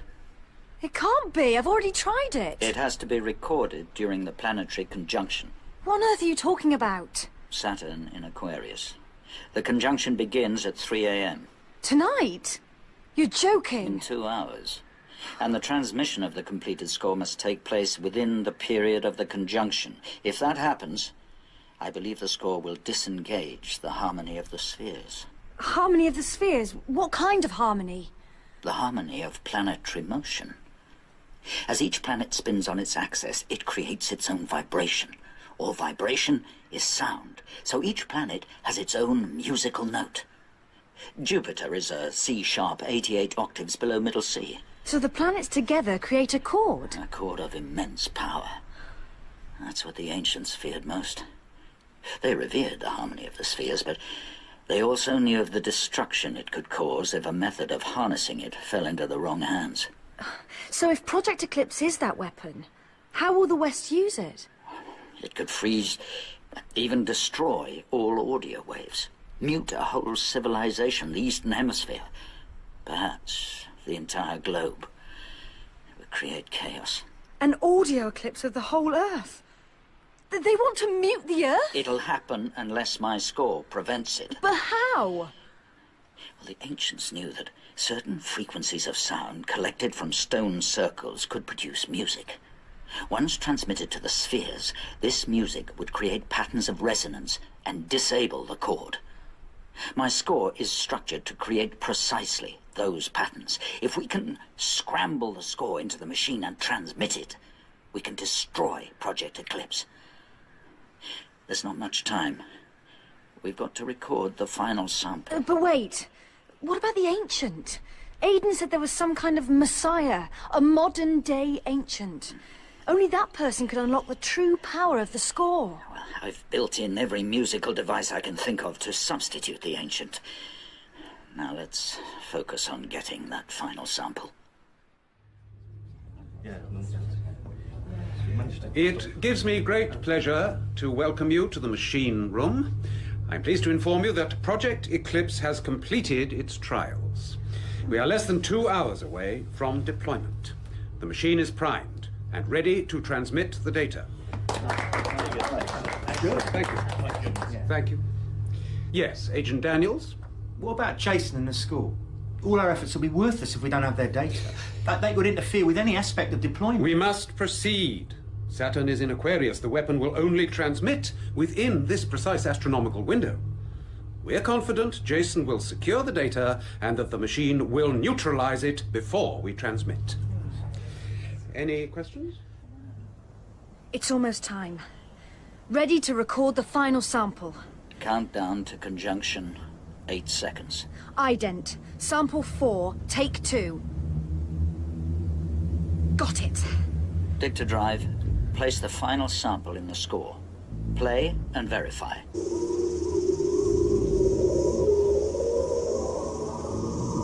It fits. Prepare to scramble score into the machine. Entering conjunction coordinates. Entering frequency 3.799. Transmitting.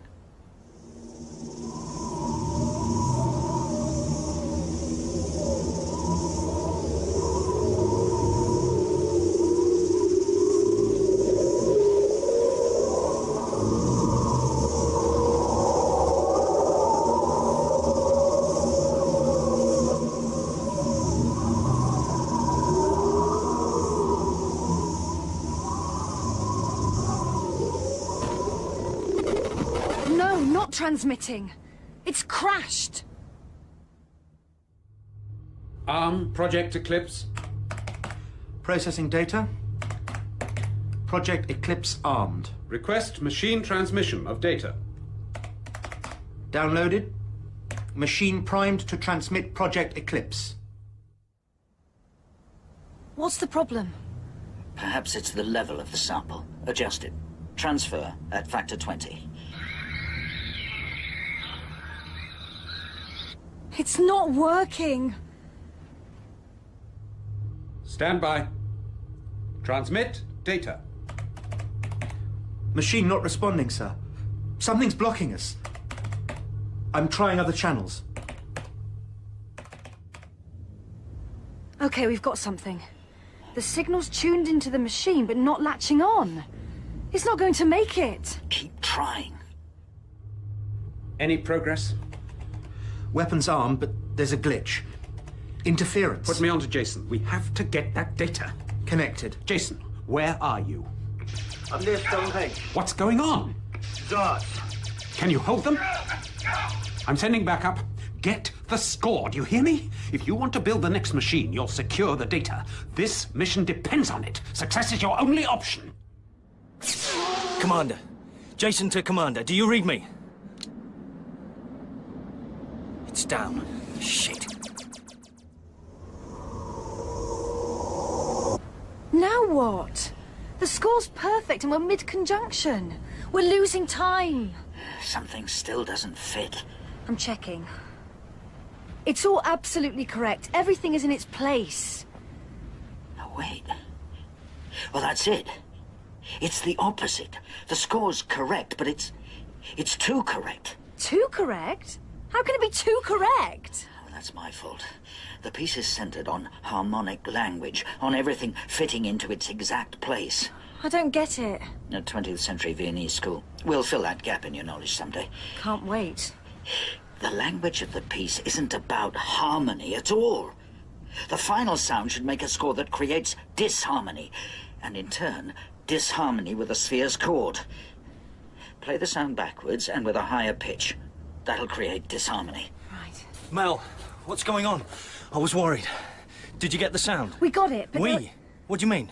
Levant left a virtual conversation. I'm helping him with the final sound. We're almost there, Jason. Let's try a transmit again. Give me the drive. There's nothing you can do, Jason. We've tried everything. We're doing all we can to transmit the score. It's just the final sound. It needs changing in some way. What way? Get down, agents! Down. Jason to Peter. The drive's here. Hold back a moment. We're holding, Jason. Ready to come in when you give the word. What have you done, Jason? I could have built the next machine, if I wanted to, in exchange for this little piece of music here. But I have other plans. Don't do it, Jason! Give me the drive. Go to hell! You screwed me, now screw yourself! You cut my face! See how stupid that was? Now I've got the drive. Do yourself a favour. How does the final sound need changing? Tell me and I'll buy you safe passage. I don't know. It was too complicated. If I line this laser up with your ear, is the answer any clearer? I told you I couldn't work it out. Then why don't we ask your music teacher, Levant? Or perhaps I should hand you over to Peters. I'm sure he has some new techniques he'd like to try out on that wonderful body of yours. You're sick, Jason. Now ask Levant. Listen, Jason, we can stop the government. Think of all those innocent people. Ask him. My memory banks recognize your voice. Jason, isn't it? Someone I once trusted. You covered for Mel in the machine room. Don't shoot, Jason. I'll give you access. I have the information. No, Levant! I predict the sound will need reversing and the pitch increased by 2.5 semitones. Disharmony. The final sound will modify the score to clash with anything that's in harmony. How very post-New Age punk. Not that either of you would know what that is. Do it. Mel, modify the final sound. Done. Play it through.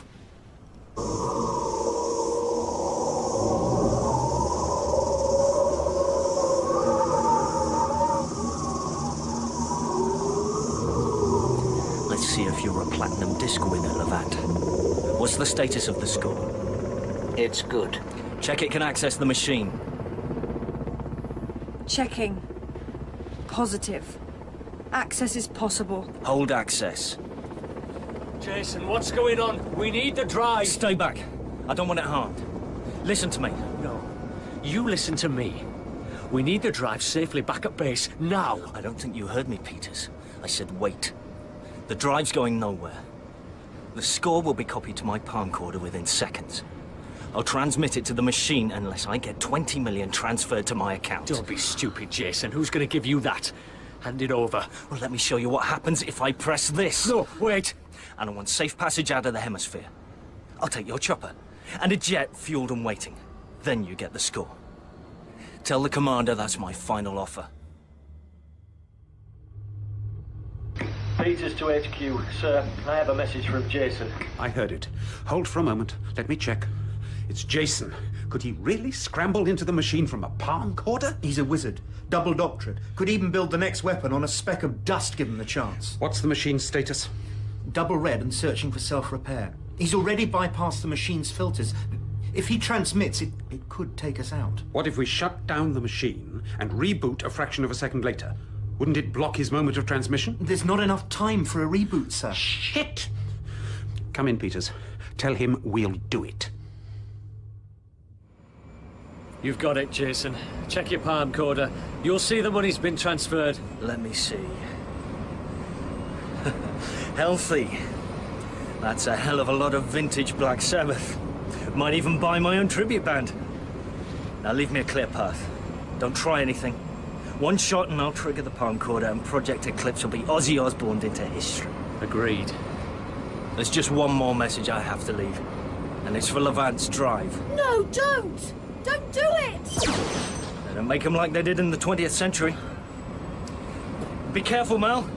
Pretty fingers and red-hot drives don't mix. Oh, and say hello to the commander for me. Get the girl. Where is she? She was there a moment ago. The mist's too thick. Peters to base. Reading you. Jason's on his way. What about Mel? Take her alive. We've lost her in the mist. Can you send a search with probes? Shit. Requesting dicta drive reserve memory and battery backup. Come on! You can do it. Power up on reserve. Come on! Power up, for God's sake! Mel, come in, please. Levant, yes. Come on, you can do it. Requesting reserve memory. I need your help. Levant! There's little time. Can we transmit the score on reserve? The score's incomplete. Incomplete? It can't be! Wait. Maybe the damage to the drive has confused your processing abilities. No, Mel. It still won't work. But it locked onto the machine and went through all the filters. It did, but it'll never transmit. I hoped it would work, but we still need a final sound. The final sound? I thought we had that. No. The final sound from the Ancient's Messiah. So Aidan was right.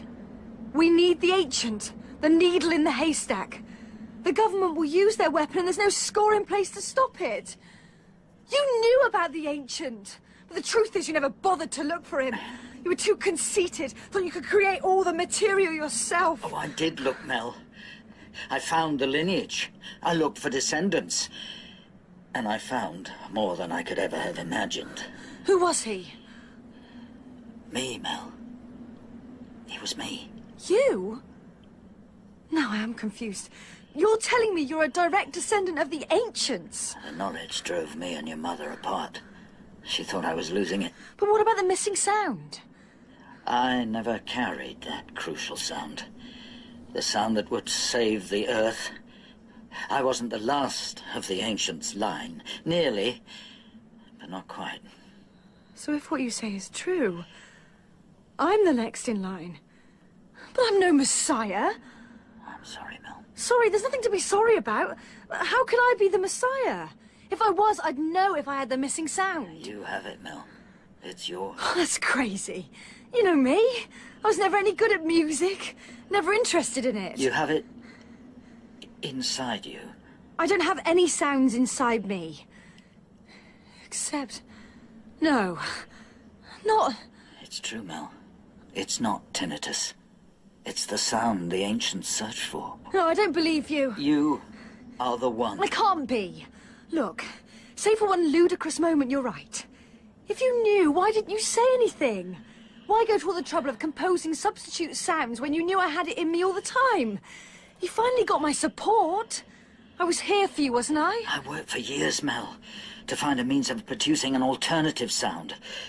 Or a way of getting that sound from you, copying it in some way, from your implant or the machine without... Without what? Without asking you to listen to the sound and perform it as you hear it. I'm no performer. But if it was the sound we were looking for, I'd have given it a go. Don't you understand, Mel? I couldn't. The story of the ancients has a final chapter. The one chosen to deliver the sound will die once it's been performed. It's the necessary sacrifice that protects the Earth from the sphere's cord.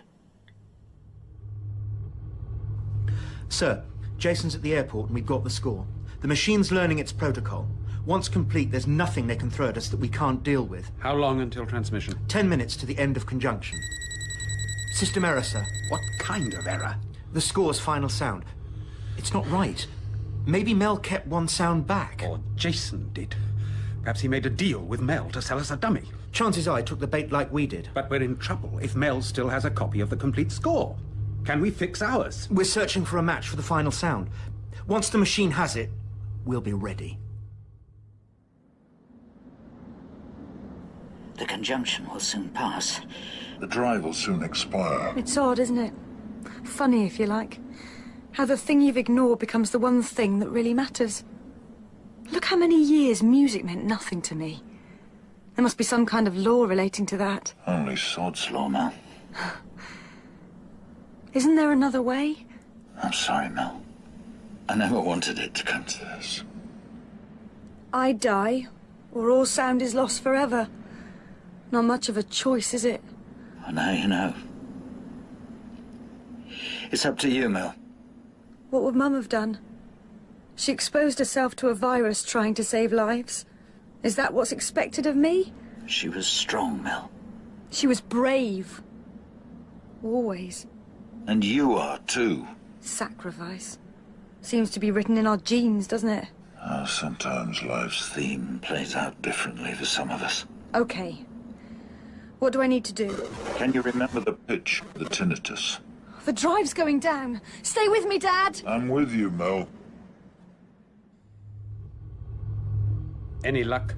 We've got a sound match and a 4-minute window before we lose the conjunction. One more test to be certain. How long will it take? 30 seconds. Proceed.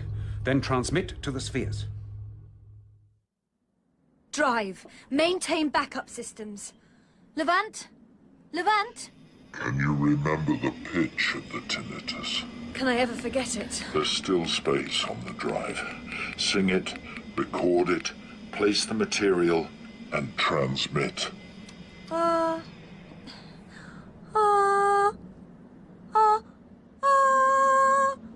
have it.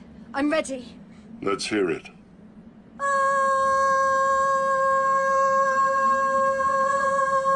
never thought I'd hear you sing again. You haven't done that since you were a child. Do you remember what I used to call you?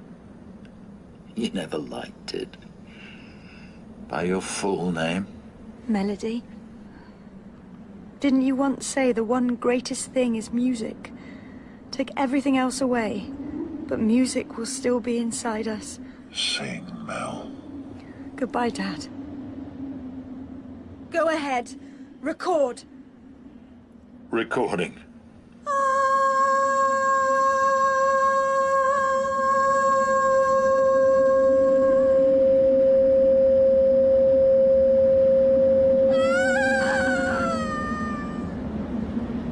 Rearranging material. This drive will terminate at the end of transmission. Goodbye, Mel. Status.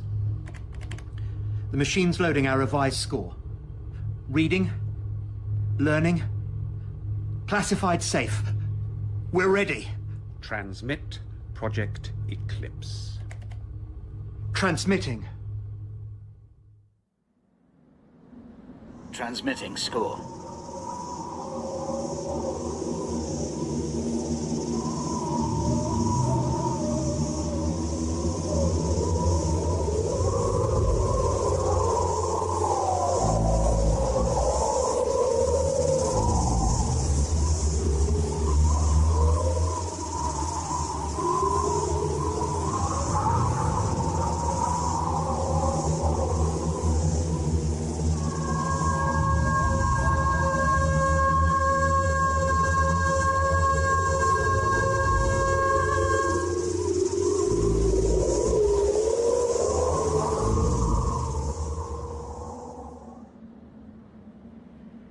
Dated August the 12th, 2103.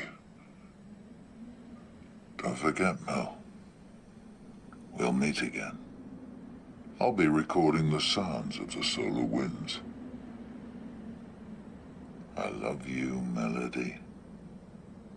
I was always proud of you. Drive terminated. Project Eclipse error, sir. Try again. Sir, they've retransmitted. Half a second ahead of us. All filters have been bypassed. Can't you block it and transmit Project Eclipse to the spheres? We're trying, but they've got there first. Use override. No response. They're locked onto the sphere's cord. What about Mel? Get me Peters. Connected. Peters, get to Mel. She's transmitting. Stop her at all costs. Sir, we found her. She's dead. Bring the body back. All of it. We don't want any scramblers making her a martyr. Put the word out, she's working for us. Out! Sir, monitoring harmony of the sphere's chord.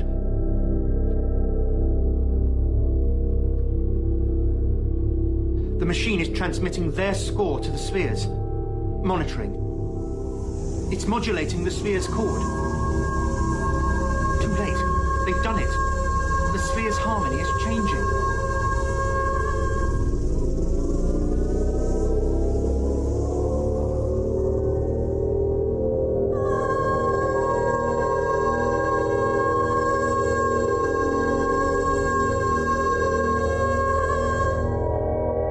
She shifted their vibrations 1 second before the end of conjunction. No! Block it! It's set. Set? How can it be? Look at the technology we've got. It's over.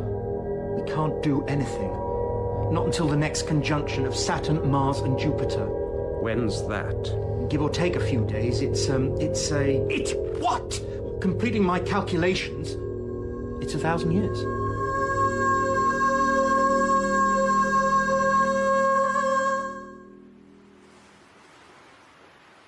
What took you so long?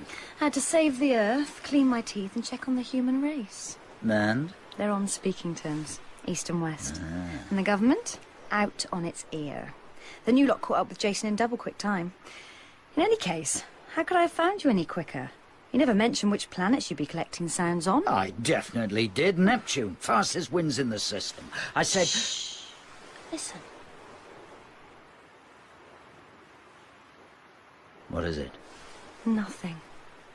Isn't that great? No tinnitus. Just the sound of solar winds and... And what? You were right. Take everything away, and music is still inside us. That's good. Maybe you're ready for me to fill in a few gaps in your musical knowledge. What kind of music is it? Someone had to benefit from Jason's amazing collection of music. Ever heard of Elton John? No. Goodbye Yellow Brick Road from 1973. Harmony.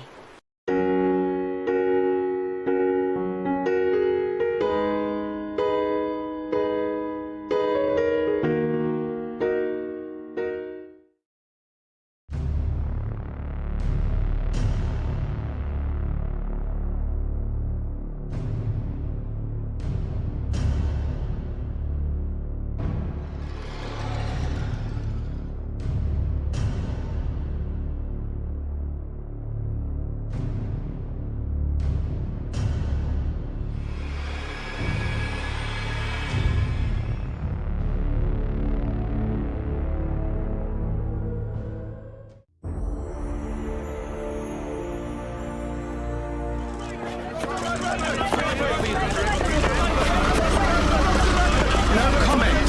Excuse me, please. No comment. How are we doing for time? The flight leaves in an hour, sir. Cutting it fine, as always. Well, do your best. Sir.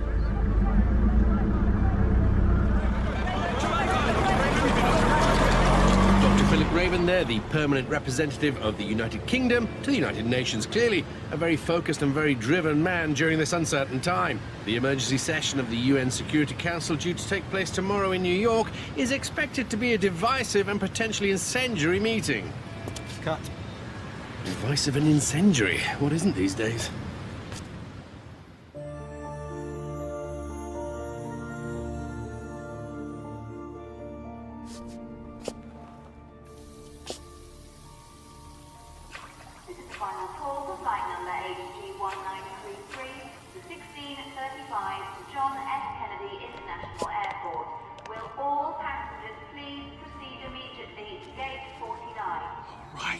Right. I'm coming.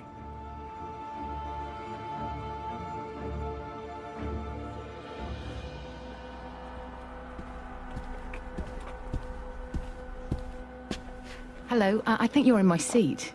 Really? It doesn't matter. I booked the window, but I never look out of it. Everything looks so small and insignificant when you're far away, doesn't it? I'm happy to move. Nonsense. You stay where you are. I'll take your seat. Do much flying? A fair bit. Me too. I think I've spent most of my life in the air. That's the only way I get a decent night's sleep. I'm always rushing from one meeting to another. At least while I'm sat here, they can't make me run around. Well, don't let me disturb you. Grab a nap while you can. I wish. I've so much reading to do, I won't have time. Well, either way, I won't interrupt. You're very kind. I'm sorry to be rude. Not rude in the least. Just pretend I'm not here.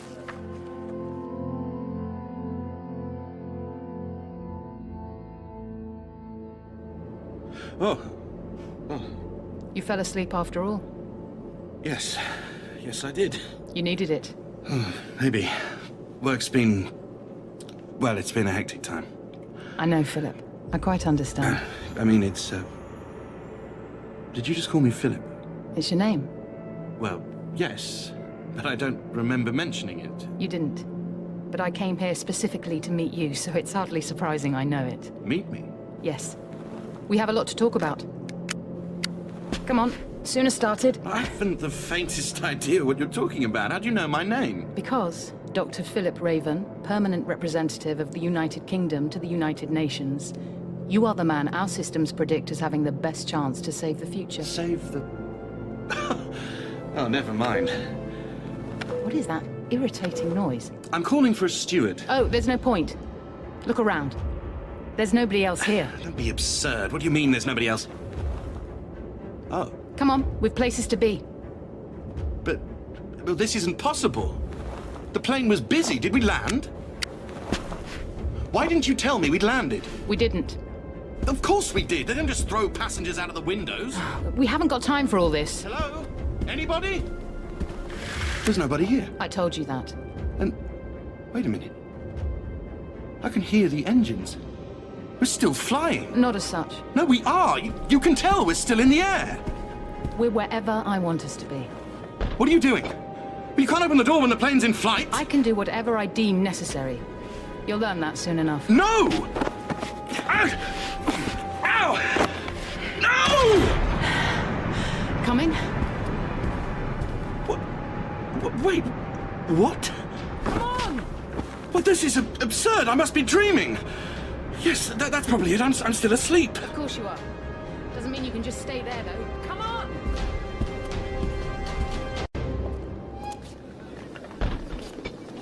Welcome to Danzig. Danzig? Well, there's no such place. Not anymore. It's called Gdansk. Not at the moment, it's not. This is 1940. 1940? Oh, boy. Well, my subconscious is having a field day. Fine. I get it. I'm dreaming of war. It's hardly surprising, I suppose. My nerves are showing. When I said you were dreaming, I was being reductive. It's more complicated than that. Well, I just walked from my plane into 1940, so I'm fairly confident this isn't real. It's real enough. What time is it? We need to move. We've 4 minutes to get to the other platform. And for a city in the throes of war, I don't think I'm getting this right. It all seems a bit normal. I mean, there's a few soldiers here and there. The uniforms are wrong, though. You're not doing anything. Of course I am. It's my dream. Not even remotely. Now, stand there. The train's coming. It's Nazi insignias now I look at them.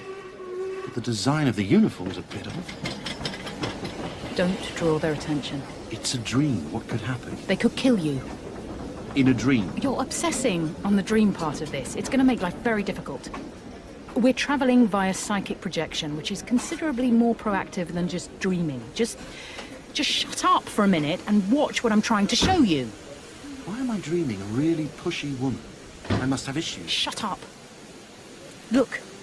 The window of that carriage. What on earth is he doing? He's trying to fix his dental plate. It's come unstuck. Oh. He looked like he was pulling a funny face. Look at that Polish pig. You're not the only one to think so. He should be taught some respect. Yeah, come on. They're speaking English. Do you speak German? But very little. I'm trying to learn. Then that's why. Your subconscious is translating. We need you to understand this. Come on. What are you doing? Let go. That hurts. Why does that hurt if I'm only dreaming? Come on!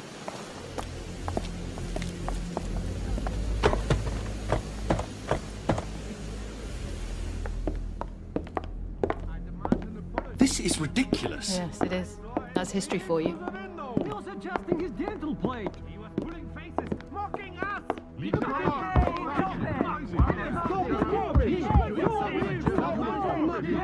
Move back a little. Why? And stay out! How dare they? Come on, let's just go. They learn. One day soon, they will learn.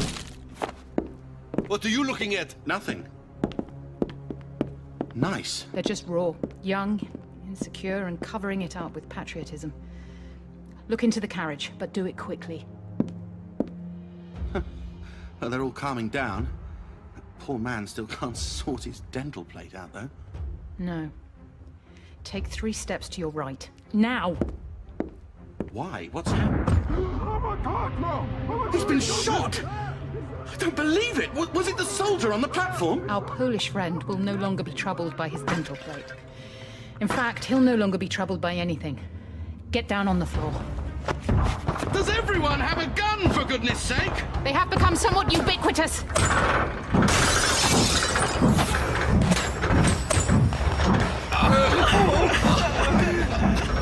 The driver saw what was happening and pulled away. The fighting on the platform will continue for a little while, escalating, as fights usually do. But this is stupid! History doesn't care what it looks like in hindsight. One of the most significant moments of the century, triggered by a silly misunderstanding over a dental plate. Significant moments? That was war breaking out. A ridiculous, pointless, childish incident. The spark that lights the fire. What? If it's 1940, Europe is already at war. And it certainly wasn't started thanks to some gun-happy nonsense on a train. What am I worrying about? I'm arguing with my own subconscious. Hopefully, a steward will wake me up in a minute and I can have a nice gin and tonic to wash this stupid dream away. I keep telling you, this isn't a dream. You're going to have to accept it sooner or later. It's important. Important? It's a symptom of too many late nights. That's what it is. It's weeks of stress, meetings, and the impossible weight of the conference tomorrow. And just when I thought I could do with a really nice dream about something ridiculous, I get stuck with this. Have you ever argued in a dream before? What? I don't know. Probably. What about this? Ow! That hurt! Ever really felt pain in a dream before? Proper physical pain, not just the idea of it, distant but aware. Actual pain. Hot, stinging, glowing pain. Stop it! I'll stop it when you accept what I'm showing you. But how can I? You say this is real, but it clearly isn't because the Second World War didn't break out in 1940 over a stupid argument on a train. Nor did normal people wander around armed to the teeth. It's all just... an alternative. What? Reality is a matter of dominance. For every moment in existence, there are choices. Each of those choices leads to a different outcome. This is your past as it might have been. A different, albeit recognizable world. The world is even more fractured, poor and angry than it was in your timeline. In the US, Roosevelt failed to implement the New Deal. In Germany, while Hitler rose to power, he couldn't repair the economy, so the country remained on the back foot. Tensions with Poland continued. Tensions that just came to the boil. Follow me. I just need to wake up. That's what I need to do. Metaphorically speaking, you're quite right. Now come on! Well, I suppose if I'm stuck here, I may as well keep going.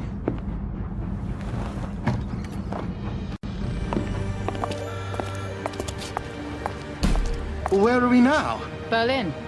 Here, put this on. A gas mask? Where did you conjure that up from? My head. An advantage of psychic projection. Look! Now put it on. But if this For once, don't argue. Quickly! Stand here. Close to me. Why? Because then the bombs and debris won't hit you. Bombs?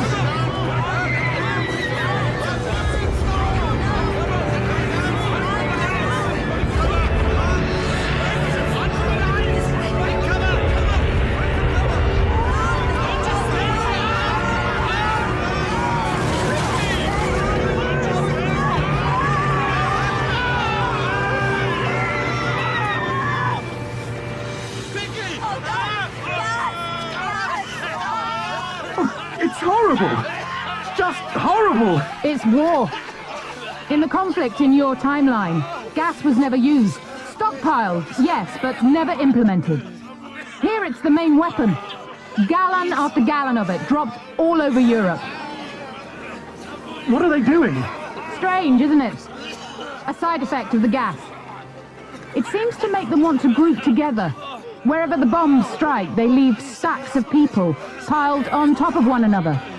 Holding, embracing.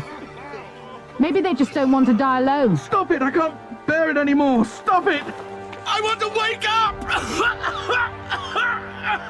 Idiot! No more! Get in!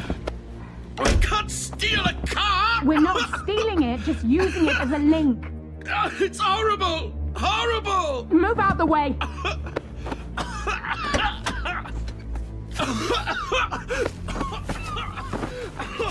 I don't want to see anymore! How many times? It isn't a dream. You could have died. I don't understand any of this.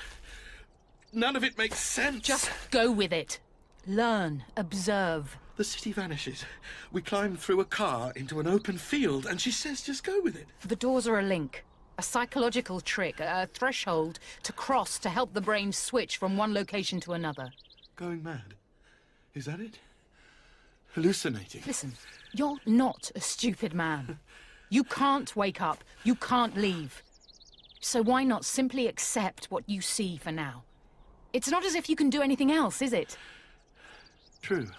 And if you really want to know what it's like to go mad, why not ask our friend over there? Hans, gone. Yes. Friedrich gone. Boom.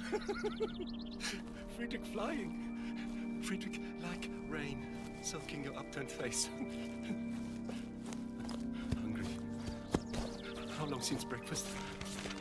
Oh, 2 days ago. Time for lunch. No rations. No bullets. No hands.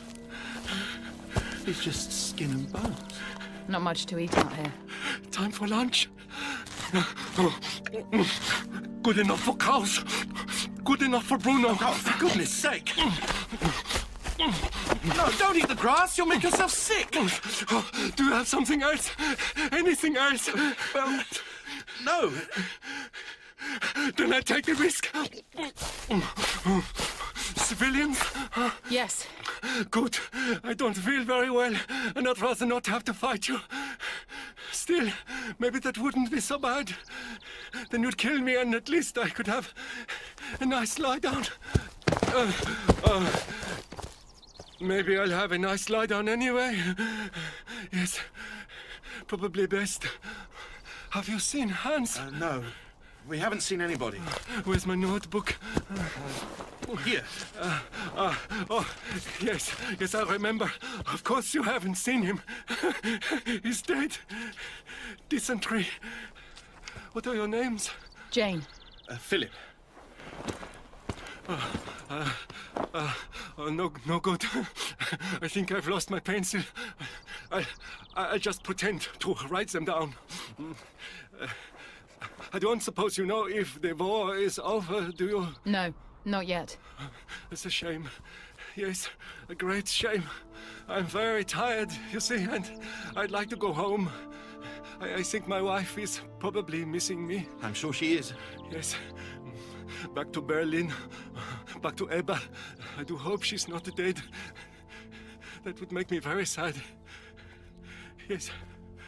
Very sad. Come on. I didn't mean to come here. I was just getting you away from the gas. We can't just leave him here. He can't follow where we're going.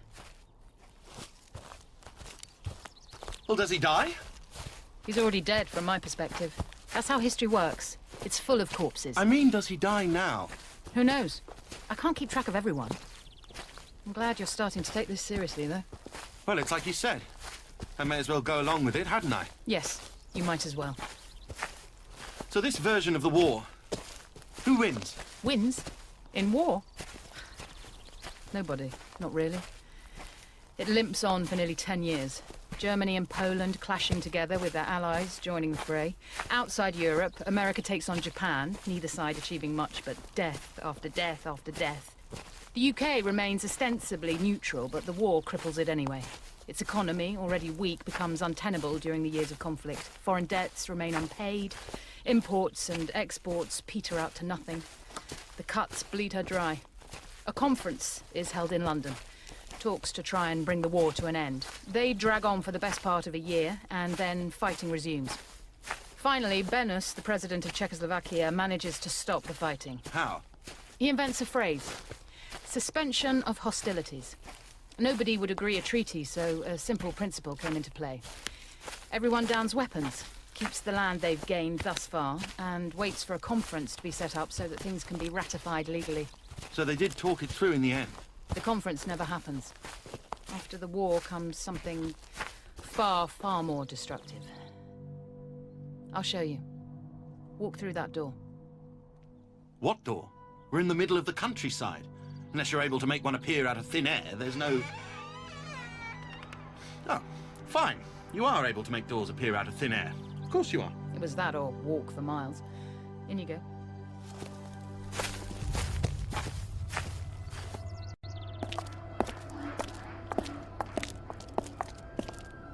London Zoo? Primitive, isn't it? Yes. I suppose it is. I used to like coming here as a kid. We didn't get out much. Dad was in the forces, so we had to wait until he was on leave. Didn't your mother take you out? No. Well, you won't see many people having fun here anymore. What's wrong with him? Shouldn't we help? He's beyond it. Well, he's collapsed. Ignore him. We can't just leave him. He's dead. And you shouldn't get too close. I told you, all of this is real enough. Everything we experience through perception. So if you're hurt here, your brain will accept that and you'll feel the effect of it. If I imagine I'm choking on gas, I'll choke for real. In the simplest terms, yes. This is what comes after the fighting. This is the real war. One that humanity just can't win. The raid of the germs. Great chunks of the world's population are weakened. Poverty has brought public services low. Sanitation is a joke. The germs find a world ripe for them to flourish. First, an outbreak of cholera in the UK, then waves of influenza worldwide, followed by bubonic plague. Bubonic plague? It's like the world's going back to the Dark Ages. In many ways it is. With each new outbreak, the world becomes weaker. Sanitation becomes poorer.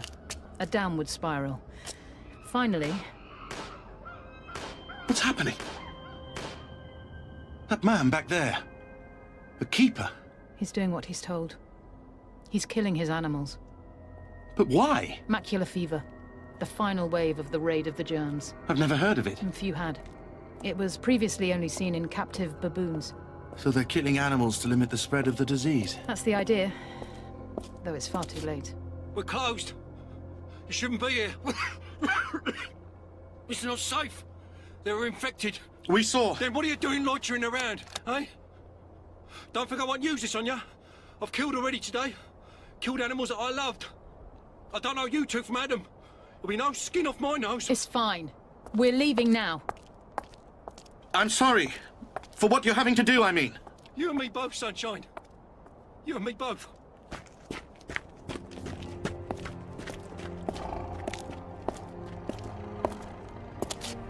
I'm sorry, old love. I really am. It's so beautiful.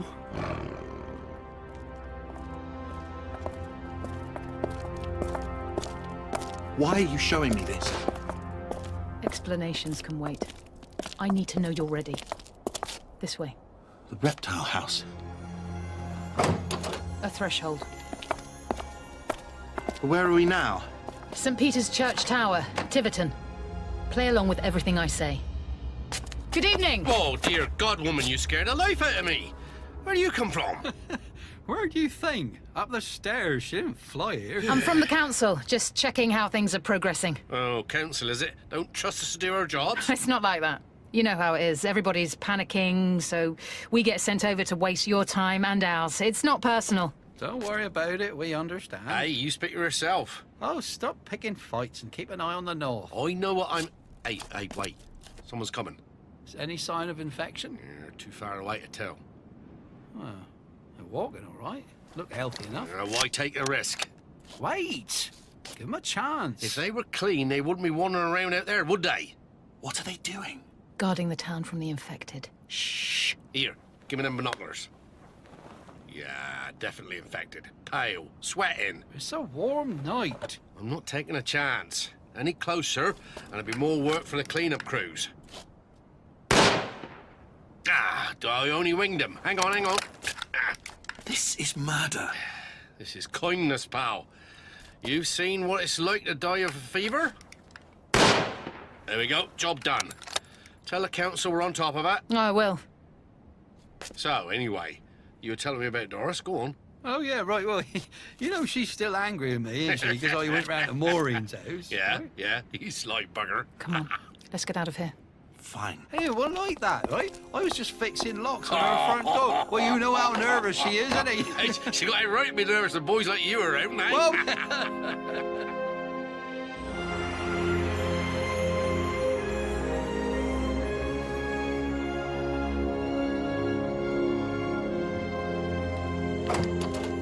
It's hot. Sao Paulo, Brazil. Night of the 15th of August, 1956. Well, naturally, I can't wait to see whatever new act of barbarism and misery you're desperate to show me. I take no pleasure in this. Fine. Well, let's leave it then, shall we? I'm certainly happy to call it quits. I'm afraid not. We've barely grazed the surface of this history. Oh, good.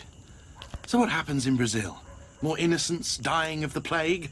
Being picked off by their fellow countrymen? The diseases are still rife, though they're close to burning themselves out. A few harsh winters here and there, a few successful vaccination programs. By the end of next year, maculated fever will have run its course. Killing how many? Half the population. Half the population? Of the entire world? Yes. And bear in mind that's a skewed figure. Some more isolated cultures, distant tribes, northern territories, they weather it better than the rest. The death toll in the so-called developed world is much higher than 50%. And it's not just the diseases. There's the rioting, natural disasters, industrial accidents, what little industry there is left. Society is crumbling into barbarism. New complications and dangers rising every day. And of course, mankind is not the only resident on this planet. Stay absolutely still. They're only pigs by the sound of it. It's hard to see in this light. Don't they have street lights in Brazil? Yes, but not the power to operate them. Not right now. And they're not pigs. They're wild boar. Oh. They're quite dangerous, aren't they? If their habitat is threatened, or if it's the rutting season, or they're starving, they can smell us. We need to move. Can't we just leave? We could, but not yet. Run!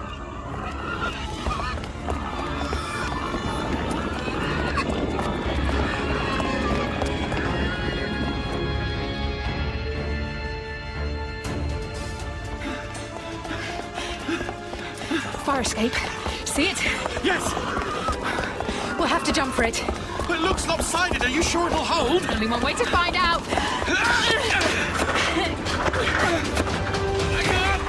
I can't pull myself up. You're even more unfit than me. Come here. Ow!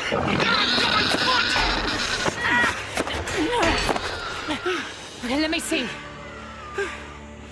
Oh, it barely nipped you. He's bleeding! A bit. We'll get it cleaned up in a minute.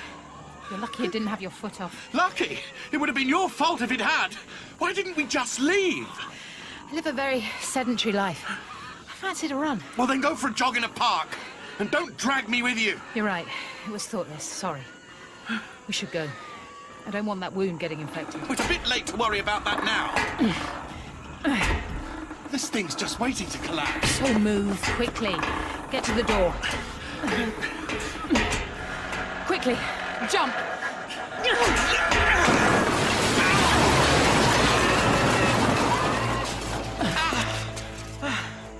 Lean on me.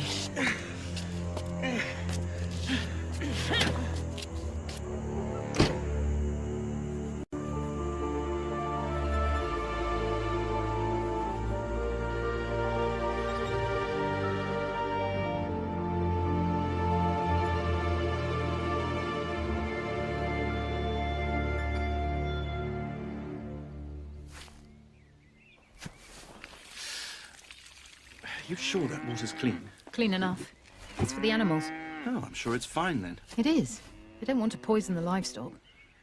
Yes, Kensington Gardens has let itself go a bit, I must say. Agricultural land is more valuable than parkland. Hyde Park's the same. In a few days' time, there'll be a riot just over there between cowkeepers and potato growers as they battle it out for ownership. That's just ridiculous. 300 people die in the riot. As if the death toll weren't already high enough. Careful. Just making sure the wound's clean. I found this to dress it with. Someone's shirt? How do we know that's not infected? I stole it from a washing line. It'll be fine. My dream foot, bitten by a dream boar, washed by dream water and bound in a dream shirt. Starting to accept all this. Starting to give up on questioning it. That's not quite the same thing. It'll do. At least you've brought us somewhere peaceful for now. The late 50s usher in a period of new feudalism. People live in isolated communities, for the most part self-governed. The infrastructure of power is still there in essence, but there isn't the strength of authority to implement it. There are a few cars or lorries. The rail network grows weeds and rust. What about communications? Media? The telephones still work in places. The newspapers have gone. The cost and practicality of manufacturing and selling them rendered them extinct. Radio is now solely used as a method of communication. There's no news or public broadcasting. The ether is basically owned by air transport. Planes are still flying then? Not for the purposes of private travel, but yes, the transport of goods, such as they are, still takes place. A fact that will become important later on. How so? One thing at a time. There. You'll be fine. That's a bit sore, but I can manage. Thank you. I trained in first aid, but I rarely have a chance to use it. Working in the archive, the worst that can happen is you end up with a headache from eye strain or a paper cut from old books. Sounds thrilling. It is, in its own way. Though I'll admit I sometimes hanker after experiencing excitement rather than just reading about it. I noticed. Yes. Let's get moving then. Still lots to see. People are staring at us. They're probably envious of your shoes. They were rather expensive. When the war broke out, the clothing trade shrank. Mass production of boots was commandeered for military purposes and never really returned to commercial use. The old skills die out as we turn to mass production, and when the infrastructure of that production is lost. Simple conveniences, things we never really thought about, suddenly become rare. Photography, for example, has virtually ceased to exist because no film is being produced. Bicycles have become a luxury as a viable means of practical transport, but pneumatic tyres are no longer in production. Countless tiny details. Add them all up and you have the apocalypse. Oh, not that. Never that. Life goes on. That house over there. What about it? It has a door we can use. Can't you just magic one up? Not while people are watching. Besides, it's tiring and wasteful.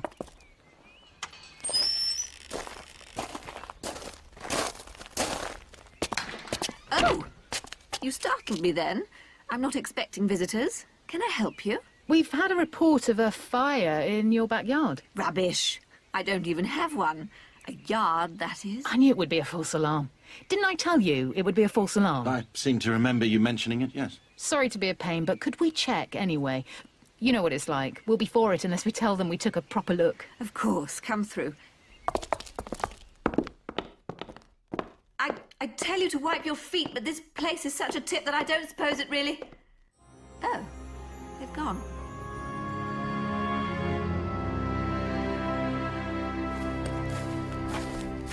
The White House? Yes. Where the President of the US lives? Yes, you must know him, surely.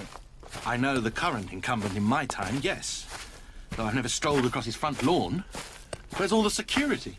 This is 1958. We're still in the time of new feudalism.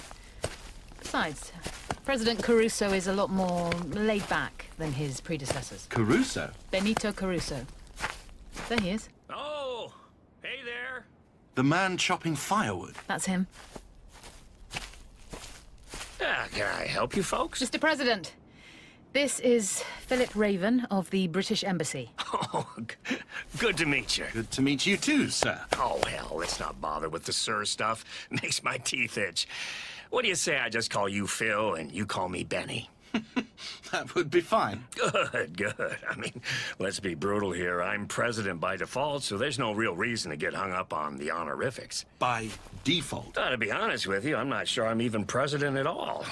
My term's expired, after all, and if Wilkins had taken over, that would be that, and I'd be in Florida getting a little sun. But then the damn fool ran away, so, well, here we all are. Say, you two mind stepping inside for a drink? I've been swinging this axe all morning, and right now, all I really want is a glass of Mora's lemonade. That would be lovely. Oh, it would.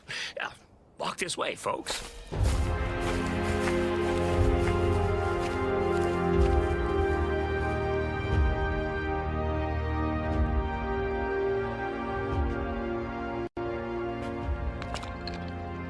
About time we have visitors.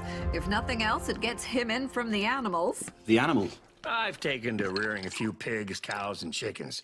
We have all this land, it seems a pity to let it go to waste. Benny can't bear kicking his heels around the house. It's not as if there's much to do. Things are getting back on track. All I do is grease the wheels from time to time. You think America is finding its feet? Oh, steamboat traffic's moving on the Mississippi again. We're finally getting the cotton out of the South, despite all the unrest. Our exports are up, too. We shipped 140 automobiles to South America this year. Double the totals for last year. Of course, it would help if we could get all the states to Congress. We're only seeing a third of the country represented in the Assembly. We'll get there. Some of the states can't afford to send anyone. And some just don't care. Some people take a little time to realize what's best for them. The country took a pounding. There's no shame in admitting as much. Just look at Mackenzie and Gregson, fighting over the governorship of New York State while New York City itself lies empty, falling to pieces. Sensible people fight over the important things, getting this country and her people back on their feet. Idiots like them fight over power, as if that means anything anymore. And meanwhile, you collect eggs from the henhouse. And damn fine eggs they are, too. I'm afraid Benny and I don't always quite see eye to eye on these things. You love those eggs as much as I do. You know what I mean, Benito Caruso. You're not quite as positive about the future as your husband. I'd like to be. I really would. But I look around and I wonder. It seems to me that we may be in the unenviable position of having seen the rise, the triumph, and then the collapse of the greatest civilization the world has ever seen. That's a lot for one lifetime. You think America has collapsed? Oh, I wasn't just talking about our country. I mean the whole history of mechanical mass production. Whereas I believe it's still hardly begun. We had our setbacks, sure, but just you watch. We'll soon be back on our feet. Stop by whenever you're next in town. Will do. Philip Raven of the British Embassy. Got you a drink with the president, didn't I? I could hardly say you were from the United Nations. As you may have noticed, the nations in this timeline are anything but united. I thought you carried it off rather well. I talked absolute nonsense. A load of non-committal guff about building bridges across the ocean and forging long-lasting friendships between our two nations. Precisely. Just the sort of non-committal guff an ambassador would say, in other words. True. Did you like him? I did, rather. Better than the president you're used to? No comment. See? The perfect ambassador.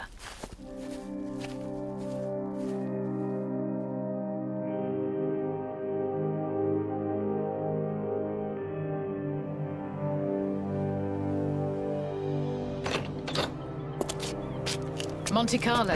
Ever been? Bit rich for my tastes. Not anymore. It's all but deserted. Though there's someone I was hoping to meet. Will he try and kill us, or will he offer us lemonade?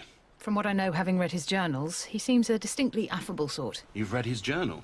I'm from the future. I've read all the journals. Even yours. Ah, this'll be him. I say, bonjour. Bike owner, eh? Must have a few quid. For all the good it does him. Ah, bonjour, mes amis. Hello. Oh, you're English? He is, yes. I'm from somewhere slightly further afield.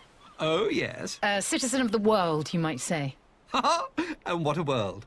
Lovely to bump into a couple of friendly faces, though. I've barely met a soul in days. Titus Cobbett's the name. Philip Raven. Jane. Pleased to meet you. I say, fancy a spot of lunch?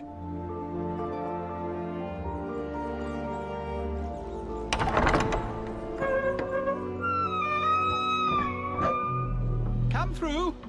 The place has seen better days, but the kitchen's still viable, and I've stocked up on a few provisions.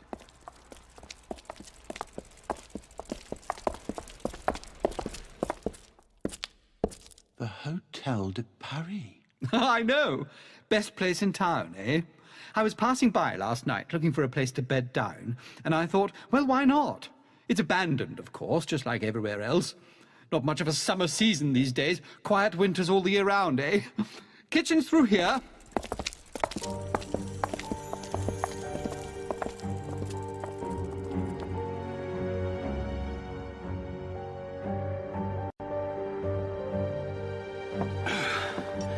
I hadn't realized I was so hungry. Travel sharpens the appetite. It would have been so much better if there was still a chef in residence, but at least there's still gas left for the range, eh? I got used to cold rations on the road. Where are you heading? No one in particular. I'm just travelling. I used to know this stretch of the coast really well, did a lot of business here. I was an antiques dealer back when such things had value. When people still had money to burn. Well, quite. These days, burning's about all it's good for. It's breathtaking, seeing how quickly everything's gone to rack and ruin. I've been all along the coast. All the old chateaux, all locked up and abandoned. Places looted. Beautiful gardens turned into a wild tangle of roses and oleander. It's sad. Is it? I don't know. I suppose it is in a way, but it's progress. Nature doesn't care. Civilizations rise and fall. Who's to say what will come after we've gone, eh? Who indeed? I was in the casino this morning. The ceiling of the American bar's fallen in, but you could still get to the garden. I sat there for a while, thinking of the stories you used to hear about gamblers who'd lost their fortunes, popping out into the bushes to put a gun to their head. Lovely. I suppose it was rather morbid, but I was thinking about how it all seemed so important to them. They'd blown their fortunes on the spin of a wheel, unable to face the disgrace they'd taken their lives. Look around you now. The whole world lost the bet. Puts a bad flutter in perspective, doesn't it? It does. And we must be thankful that the world hasn't had the same lack of backbone as those disgraced gamblers long gone. No bullet to the head here, no. Just life going on and on, taking new forms, setting new priorities. You seem very positive about the future. Oh, I'm an eternal optimist, certainly. But things are changing already. I've seen it on my travels. At Nice and Marseille, the shipping is moving again. And not just fishing boats, I'm talking about trade ships. I saw them building what could easily have been a 3,000-tonner. That's one hell of a ship. It was. Or will be, rather. We thought shipbuilding had ceased with the war. Everyone did. But our need to expand persists. The railway, too. You've seen trains running? Not for passengers. Those lines are still dead. I saw a group of townsfolk using the grassed-over tracks for a bowling green the other day. But in Marseille, they have a line running between the port and several quarries inland. Industry, you see, it's indomitable. But mark my words, the future is up there. The sky? Do you know how many aeroplanes I saw between Rome and Marseille? Do tell. 13. I doubt I'd have seen that many even before the war. I got chatting to a fellow at an aerodrome in Frejus. He was an aviator, Spanish-American, served first with the Poles and then the Germans and then the French. Loyal chap. Yes, well, he got around a bit for sure. He was an opportunist in war, and it stood him in excellent stead in the years since. He told me of the burgeoning trade in air freight, rubber, spices, mercury and block tin, all coming in from the east, clocks, watches, compasses, needles, buttons and hardened glass going back in return. For the most part, the trade is in barter, but the profits were immense. Well, people will always pay to get the things they want. And these are the chaps best placed to get it. Most of them are aviators who survived the war only to find a new use for their skills. They've even formed a union. Consolidating their power. Absolutely. I told this chap about the shipbuilding I'd seen in Marseille, and you know what he said? Oh, we'll have to watch that. They don't want competition. Precisely, because that's the truth of tomorrow. Whoever controls the air and the sea controls the world.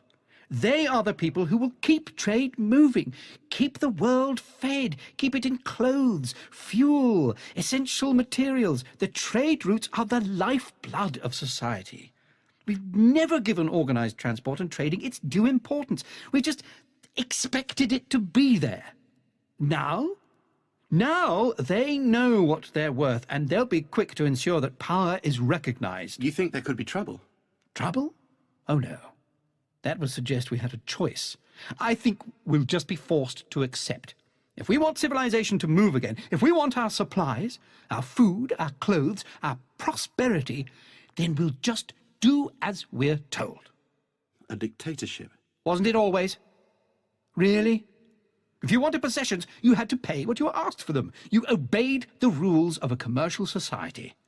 The difference in the future will be that commercialism always used to be removed from politics, at least to a degree. In the future, it will be the only government that counts. So who wants dessert? I picked some fresh fruit this morning, more than enough to share. I won't even charge you for it.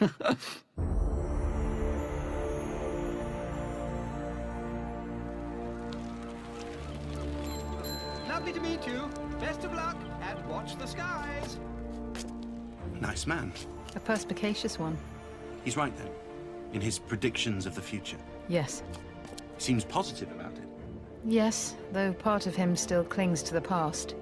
You'll need to shake that off. What do you mean? I'll show you.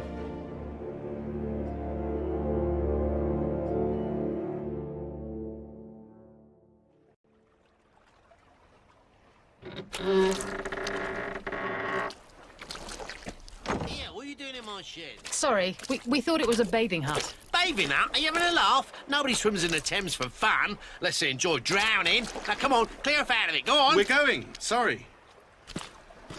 You know these much envied shoes of mine? I think they may be ruined. You can clean them up when we get to dry land.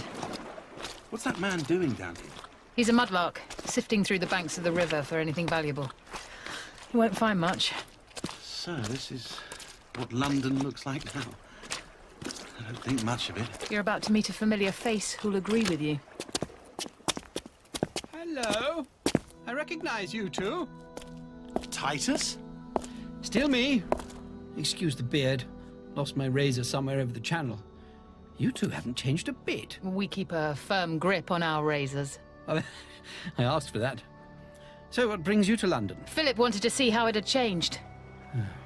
Great minds think alike. I grew up here, and wherever I wander, it's always home. What do you make of it? I think it's awful. I travelled in through Kent, and the outer suburbs are still little more than decay and rubble. Huge swathes of land just ignored. Have you seen Hyde Park? And last I heard, they were grazing cattle on it. Oh, not anymore. They kicked the cultivators off and have built an aerodrome. The power in the skies again. Absolutely. But city planning's not consistent. On the one hand, they're building facilities for air traffic. On the other, defences against them. Just look at those lamentable concrete carapaces. Like giant mushrooms. Exactly.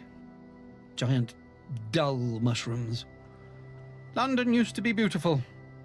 Not anymore. No sense of the aesthetic, and even less sense of planning. I get the impression the city simply has no idea what it's doing. Subsidence cracks have already developed in most of the new structures. The north bank along the Thames is so ill-drained, the subsoil so soft, it can't bear the weight. They should have planned for that. Yes, they should. Oh, Lord! Get back! We're quite safe on this side! What you said? It's the North Bank just giving way! Strand, Fleet Street, Cornhill, and everything in front of it.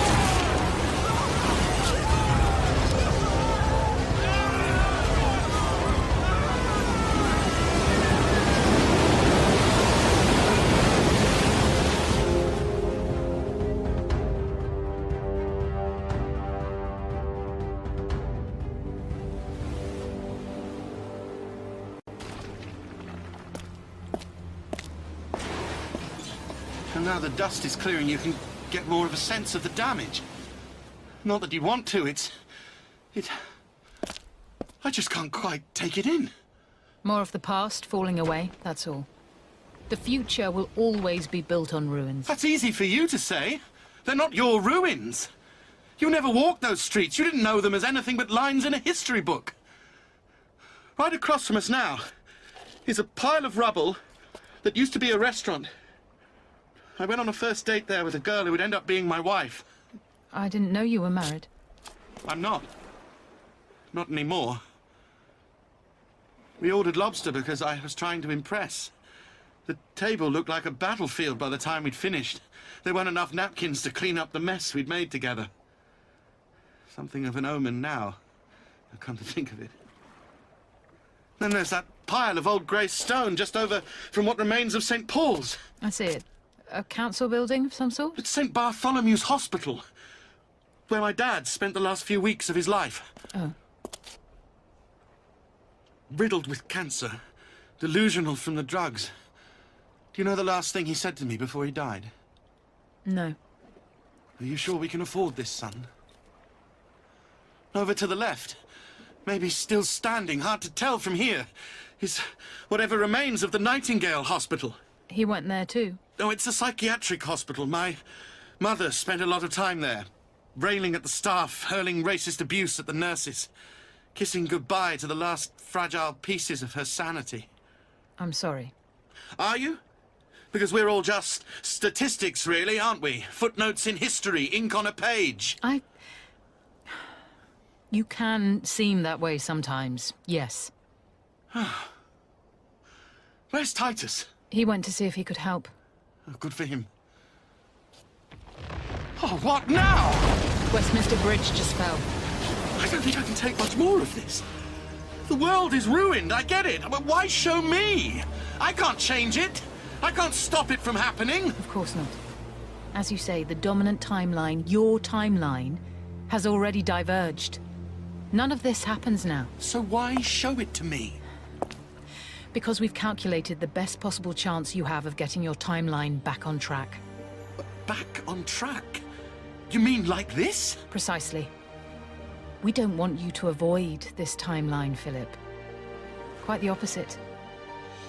We need you to make it happen.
need this timeline, Philip. Quite the opposite.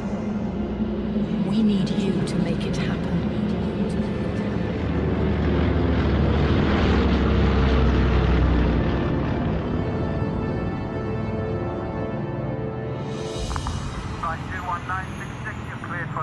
Copy that, Control. On arrival, proceed directly to security. Yes, yes. You'd think I hadn't already been union cleared. You must be mad if you think I'd want any part in making this happen. All that death and destruction, the whole world crumbling to ruins. That's what worlds do. All of them, given time. Well, not with my help, they don't. I'm in the business of protecting peace, avoiding bloodshed, not encouraging it. Precisely. You need to take the long view. You'll see. Don't hold your breath. In many ways, that's exactly what I'm doing. This is the timeline I'm from. How does that work if this timeline didn't happen? I told you, it's a divergence. No longer the predominant timeline, no longer the prime history, but it still, in a sense, happened. So your future exists? For now. But that's the problem with divergent timelines. They're inherently unstable. The further away from the dividing point you go, the more the timeline degrades. Our scientists estimate that unless we get history back on track, there will come a point in my near future when we will simply cease to exist. Well, how near in your future? It could be as little as 500 years. 500 years? But that's ages. It's long after your lifetime. At least I assume it is. How long do humans live for in the future? A little longer than you, certainly, but yes, I'll be dead before the decay takes effect. Why does that matter? You made it sound urgent. It is. Unlike some generations, we don't view future extinction lightly. We don't consider this our descendants' problem. We view it as something we need to solve now. Besides, the predictions are vague. We don't really know how long we've got. Nor do we know how the extinction will come about. Will we simply wink out of existence? Or will it be a slow decay? A rot of accepted physics, of matter? For all we know, we may not have the technology for an intervention like this in the years to come. Fine, I get it. Act now while you can. With all due respect to you and your existence, however, I remain far from convinced that this timeline is superior. I mean, do you know for a fact that you won't exist? A version of you at least, if history continues the way it currently stands. Predictions suggest that your future is far worse than this. Predictions? It's hard for us to travel along the history of another timeline. This is our world, our history. We can navigate it with ease, for as long as it exists. The effort of intruding into yours was extremely difficult. We've been working on this intervention for 5 years, and this is only the second time we've managed to make contact. The second? What happened last time? We think we caused your Second World War. Well, thank you for that. Manipulating timelines, it's very difficult. Anyway, you should be grateful. Our previous intervention took root. You might not have existed without it. We made the timeline you're currently experiencing. But it still doesn't lead to yours. No, which is why I'm talking to you. But why me? What makes me so special? I could lie and fob you off with stories about your intelligence, common sense, and the work you've done with the UN. But you're not going to. Believe it or not, I have a little more respect for you than that. You were chosen based on logistics. You will be at precisely the right place at precisely the right time. To do what? Not yet. I will tell you, but I have more to show you first. Fine. So where have you brought us to now? 1965, flight 21966, inbound to Basra. Iraq? It's to be the location of the first of 2 very significant conferences. The road to the future becomes very clear today. If you say so. And what are we carrying? Catering supplies. Well, a packing case isn't exactly what I'm used to in business class, but I suppose it'll do. So what's this conference about? It's organized by the Transport Union. It takes many of the thoughts and ideas that have developed in recent years with a view to putting them into general practice. Essentially, this is the point at which thought becomes action. Well, in my experience, while conferences often start out with that aim, they rarely follow through. This one does. Mainly because of the universality of its attendance. As well as all major European contingents, it's attended by parties from America, China, Japan, Russia, and New Zealand. Well, how long are we planning on attending? I can't imagine it'll be a quick affair. I hadn't thought about that. I was behaving like an historian. This is such a significant event in the birth of the modern state that I wanted to see all of it. But that's hardly practical. I'm not here for sightseeing. Off again? Yes. Let's cut to the summing up.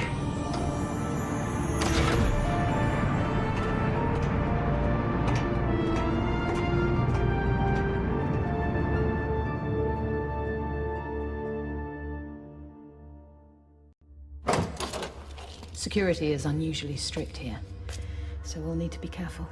State police forces are still all but non-existent, but the Union employs private security to protect themselves. They expect trouble, then? Perhaps on a small scale. Odd insurgent or business rival.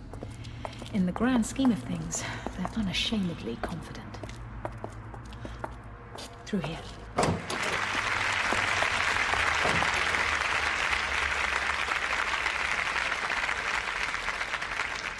Thank you to my colleague for his wise words. They're all so young. The average age is 33. The world's new masters have youth on their side. Our various speakers have painted a bold vision for the future. 20 years ago, indeed, perhaps as little as 10, our proposals would have seemed impossible. Yet I trust we all agree that nothing proposed is currently beyond our capability. Indeed, it is important that we strike now in order to set the foundation of all that is to come. All existing aerodromes, ports, lights, and lighting fields must now be considered the property of the Union. There is to be no question of purchase. The infrastructure of transport is ours, and we will exercise the right to that ownership. Every aeroplane in the world must be registered immediately and allocated a regulatory number. Our tariff of charges will be imposed worldwide. Any airship or plane that refuses to pay will be treated as a pirate vehicle and refuse the use of aerodromes and filling stations. Indeed, they will be driven out of the air by the force of our air police. Any aerodrome, any administrative region or government, in fact, found to harbor such recalcitrants will be boycotted.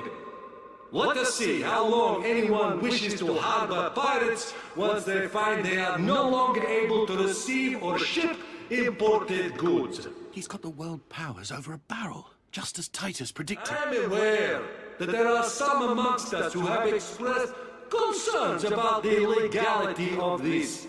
The question we have heard a number of times is, what will the government say to this? And the answer is simple. They will say nothing that will be heard. This is an insidious attempt to restore capitalist trust in the world. Would someone like to pass our esteemed colleague, Mr. Peshkov, a microphone? There is no way that Moscow will consent to the passage of controlled machines over the vast territories under Soviet control, nor will she allow the exploitation of Russian resources by any outside organization. And how will they prevent it? You will find out for yourself once you return. Then I may have to wait for my answer. I'm a citizen of the world, and I shall go back to Russia in my own time and in my own fashion. This is treason! Wait until Moscow hears of it. How and when will they hear of it? Very soon after my return. But you flew here to Tovarish Peshkov, in my squadron. Tell me, how do you propose to return? No. That phantom proletariat of yours fades with all the other empires and kingdoms. We are only giving shape to a new world order that is already born. Wonderful. To see it actually happen. But we should go before we're spotted.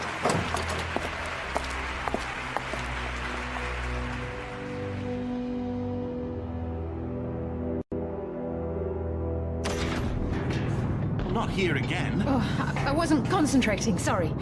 You have to understand, I've been an historian and archivist all my life. Actually seeing some of this is somewhat distracting. Well, for you and me both. Actually, I think this is a different plane. What the hell are you two doing here? What is it? Stowaways. Actually, we're here by mistake. Of course you are. I imagine you took a wrong turn somewhere over Istanbul. Look, I need you up here. We've got trouble. You two, Stay close, but not too close. Understand? I've no wish to use this, but I will if you try anything. We won't. Quickly! Coming! Two of them, hiding away back there. Well, right now they're in the same boat as we are. So keep quiet and let us do our job. Well, what's the problem? Air police. This is Air Police Patrol Delta 4. You are in violation of transport control legislation and must land immediately. Over. This is the private cargo plane Sandy Lane. We do not recognize your authority and demand you back off. Your plane is not registered, your cargo is unknown, and your flight plan unapproved. You are therefore in direct violation of transport control legislation. I say again, land immediately. Over. And what are you going to do about it if we don't? Let's stop them. They're shooting at us. They're actually shooting at us. We've noticed. Hold on. That was a warning shot. Do not force us to fire again. Bring your plane into land. Yeah, like hell I will.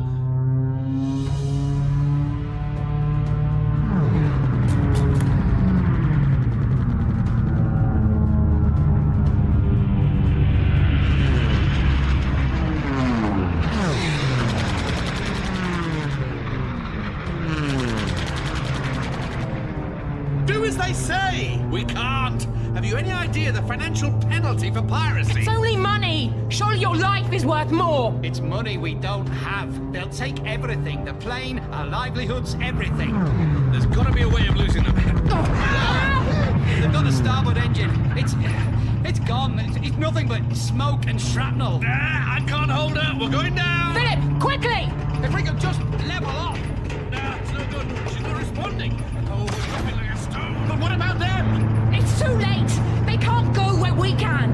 Get through the door! But they'll die! And so will we unless you move now! Go! Go!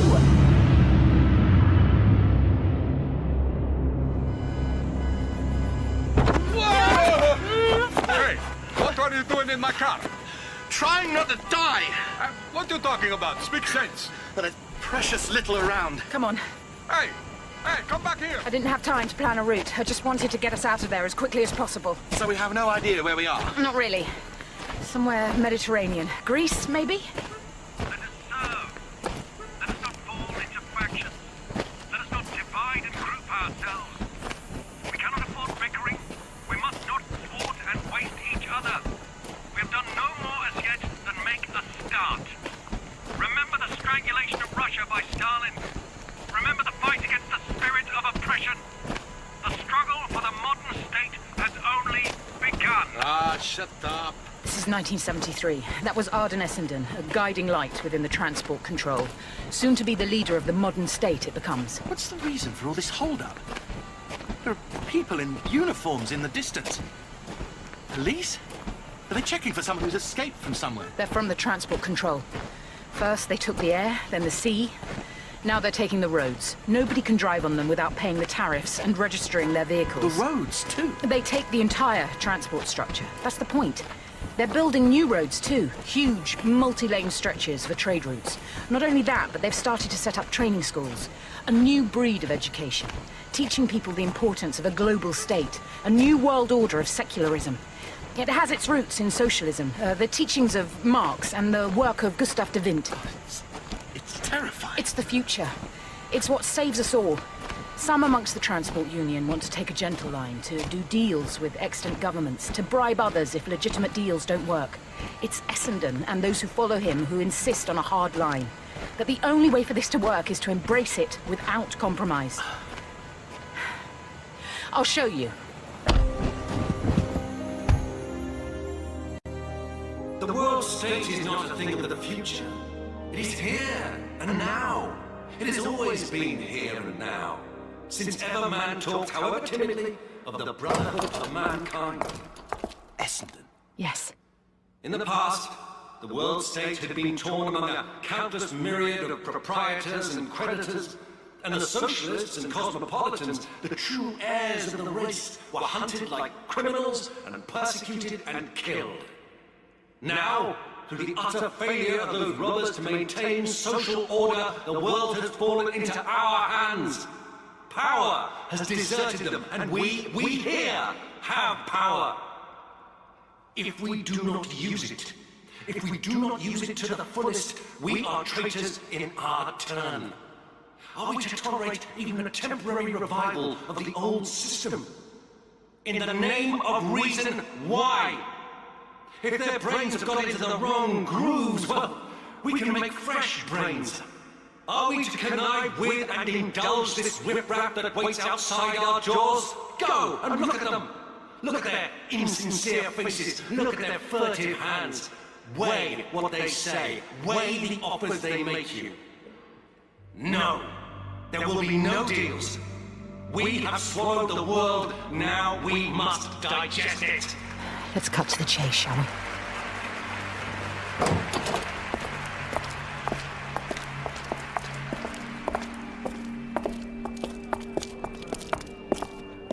Quite a gathering. Essendon is about to draw a line in the sand. His announcement of total control. The Council of World Affairs declares that between 1950 and 1965, this planet became derelict through the incapacity of its ostensible rulers to keep the peace. Chaos ensued, and it became urgently necessary to build up a new world administration amidst the ruins. This, the Air and Sea Control did. This administration has now been organized through a Central Council for World Affairs. It is the only sovereignty on this planet. All other sovereignty and all property rights ceased to exist during the period of disorder. They cannot and will not be revived. Throughout the world, the Council has its air, sea, and land routes. Its airports, dockyards, factories, mines, plantations, laboratories, colleges and schools. These are administered by its officials and protected by its police. And the latter are instructed to defend these organizations whenever and wherever it may be necessary. In every center of population, there are now modern state offices conducting the educational work of the Council. The time has come for all quasi-independent organs of business and administration to place themselves under the direct control of the new government of the whole world. Without delay, with a due regard for your comfort, your welfare, and your wishes, the Bureau will set itself to bring your life into sound and permanent correlation with the one human commonweal.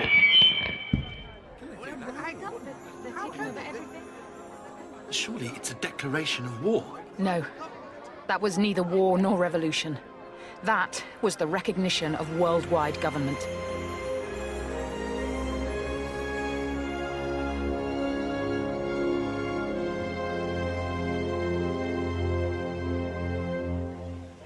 It's a clear sign how broken the world was. Essendon makes his announcement, and to begin with, people just accept it. There's no immediate armed insurrection, no fighting. All of the tools of nationalism, the newspapers, the diplomats, the foreign offices, they're all gone. Who's to organize an armed response? There are just the people, and most of them are relieved to think someone with authority is looking out for them. They just want to be led. Isn't that always what people want? Oh, they complain about their leaders, they make a show of dissent every once in a while, but when it comes down to it, they just want to get on with their lives. They don't want the responsibility of keeping the lights on, the water flowing through the pipes, the food turning up at the shops and markets. They want everything to simply be there. It's a rather cynical way of looking at it. You think I'm wrong? Not entirely. There is, eventually, an organized attempt to refute the world state's control. It's the Italians who are first to rebel. A fascist garrison in Rome declares themselves the official government. They have a number of unlicensed aviators and planes, and their black shirts take control of an aeroplane factory and aerodrome in Turin. They even find the old king of Italy. He's been having a relaxing time farming in Piedmont. They renovate his long-closed palace and put him in it. And the world state's response? I'll show you.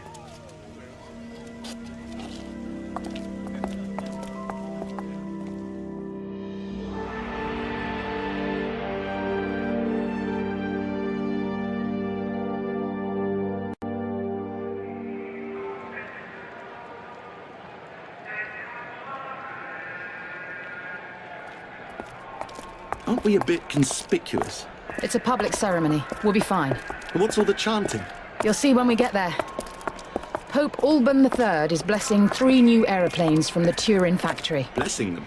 The Catholic Church has always been given to blessing implements, shops, boats, bridges, guns, battleships. It advertises the church, gratifies the faithful, and does no perceptible harm to the object being blessed.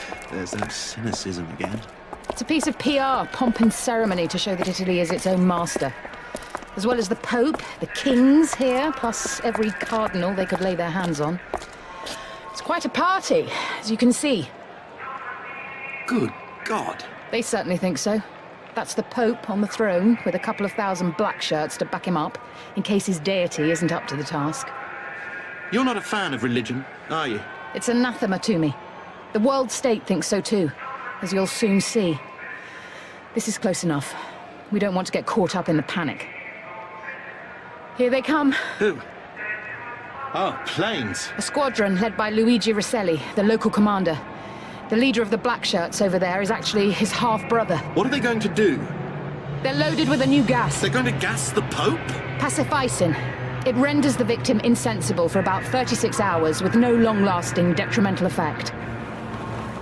Time for the gas mask again. Keep yours on this time. This is unbelievable. It's another famous moment in our history, thanks in part to the fact that we have full documentation from the following inquiry, including a recorded statement from one of the pilots. Well, I suppose the gas is harmless, at least. Yes, there is that.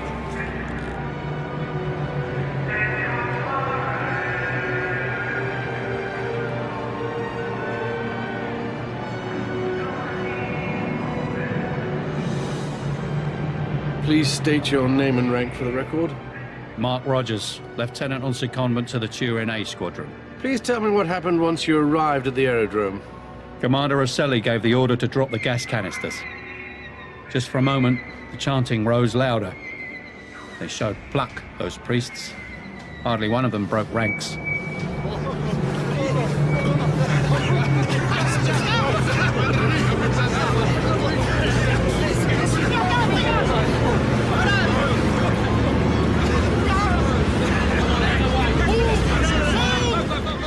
Then they crumpled up in their places, drifting down on their knees. It was queer the way you saw the gas spreading among them like a bed of flowers dying. The death spreading out from all of these different centres. The old boy on the throne didn't turn a hair. He had his hands together and his head bowed. You couldn't tell when it took him. The fascist guards and the King's party weren't anything like so dignified. They gesticulated, they yelled. Some ran about a bit before the stuff got them. Of course, you must understand, the whole lot thought they were being killed. None of them could have known anything about this new stuff.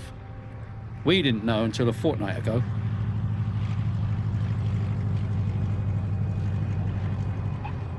We had no gas masks on our bird, so I didn't take part in the landing party that seized the planes. Mind your feet! Clear the bodies away from the planes! Last I saw of that aerodrome, it looked like some old Turkish carpet, gone threadbare in places. A perfect garden of sleep.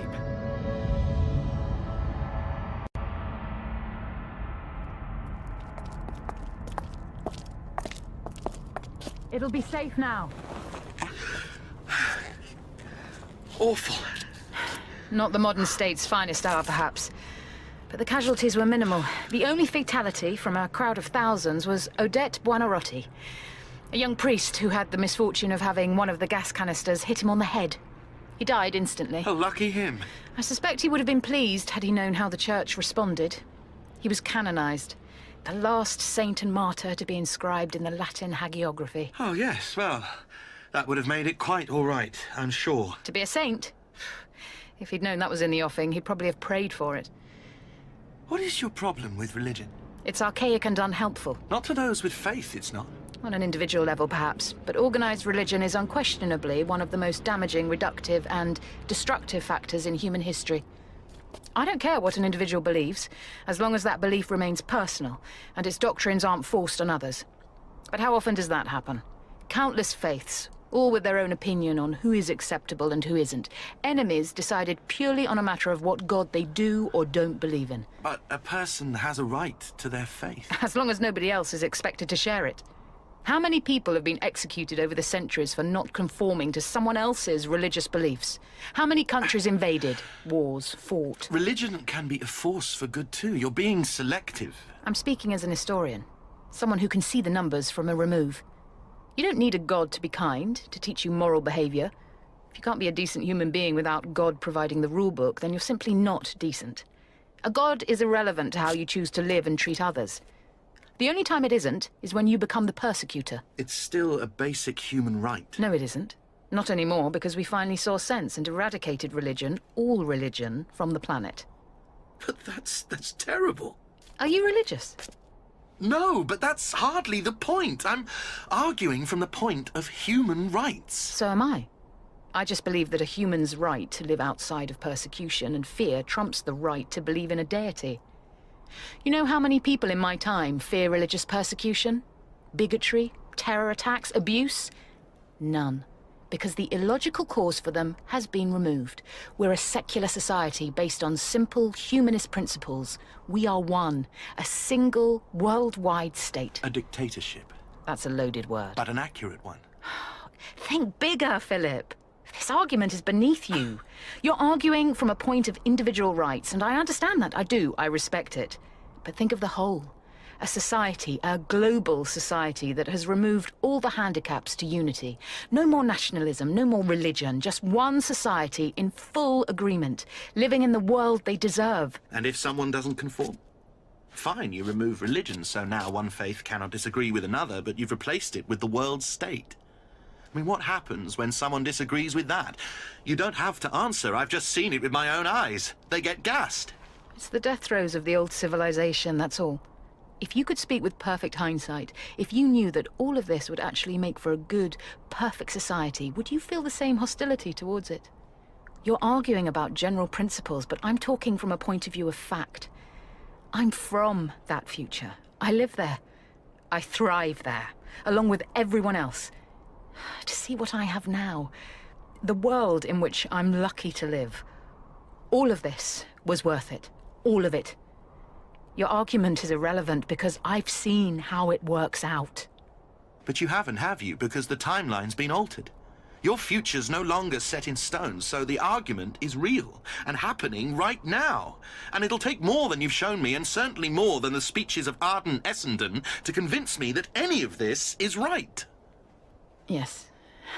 My future, my perfect future, isn't guaranteed. Not anymore. Which is why I'm fighting so hard to save it. I'll show you. That's all I can do. But it has little to do with Essendon. His days are already numbered. Really? Well, show me. It's hardly important. I need to show you the future. My future. Maybe that's all I should have done. I thought you needed to see how we got there. Perhaps that was a mistake. Now, show me the downfall of Essendon first. You've shown me all this. I may as well get the end of his part in the history. Fine. But after that, I'll show you my home. Agreed.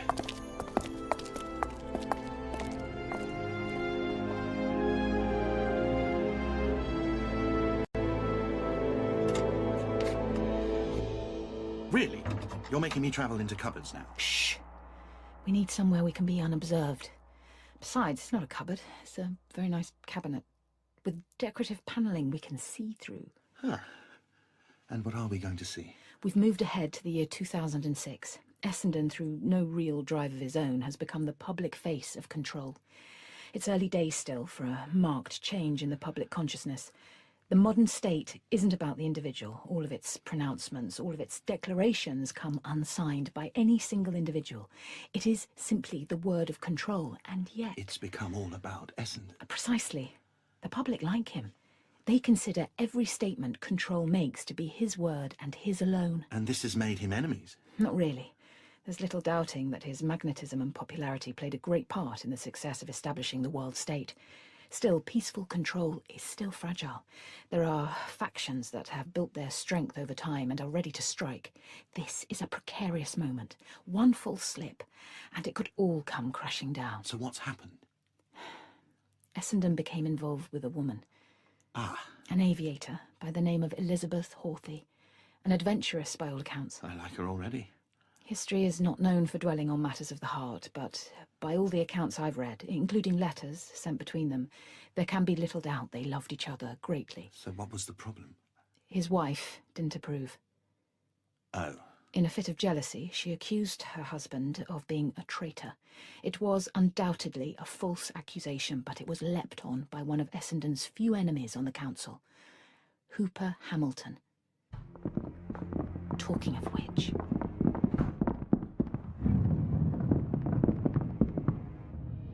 The council has had time to deliberate the evidence placed before it. Evidence? All the evidence you need. He's a traitor, a monarchist, an individualist. Ladies, kindly restrain yourself from comment. You have had your chance to speak. Now it's my turn, and I wish to do so without interruption. Please, do continue. It is clear that some of the evidence placed before us may have been provided with an element of motive on the part of Mrs. Essendon. Are you calling me a liar? I won't remind you again. Please, be silent. As I say, there are emotional considerations that call some of the evidence into question. But it is a small matter that Mr. Essendon should or should not be a party to the conspiracy of which he is accused. His real offence is that he should have allowed this situation to develop, that he should have permitted his attention to wander from the services of the Republic to personal gratifications. At the very least, he has been guilty of egotism. He has sacrificed himself and the world that has wrapped about him to a very personal drama. The question of his specific guilt is an altogether minor matter. The question before us is not what has Essendon done, but rather, what are we going to do about Essendon?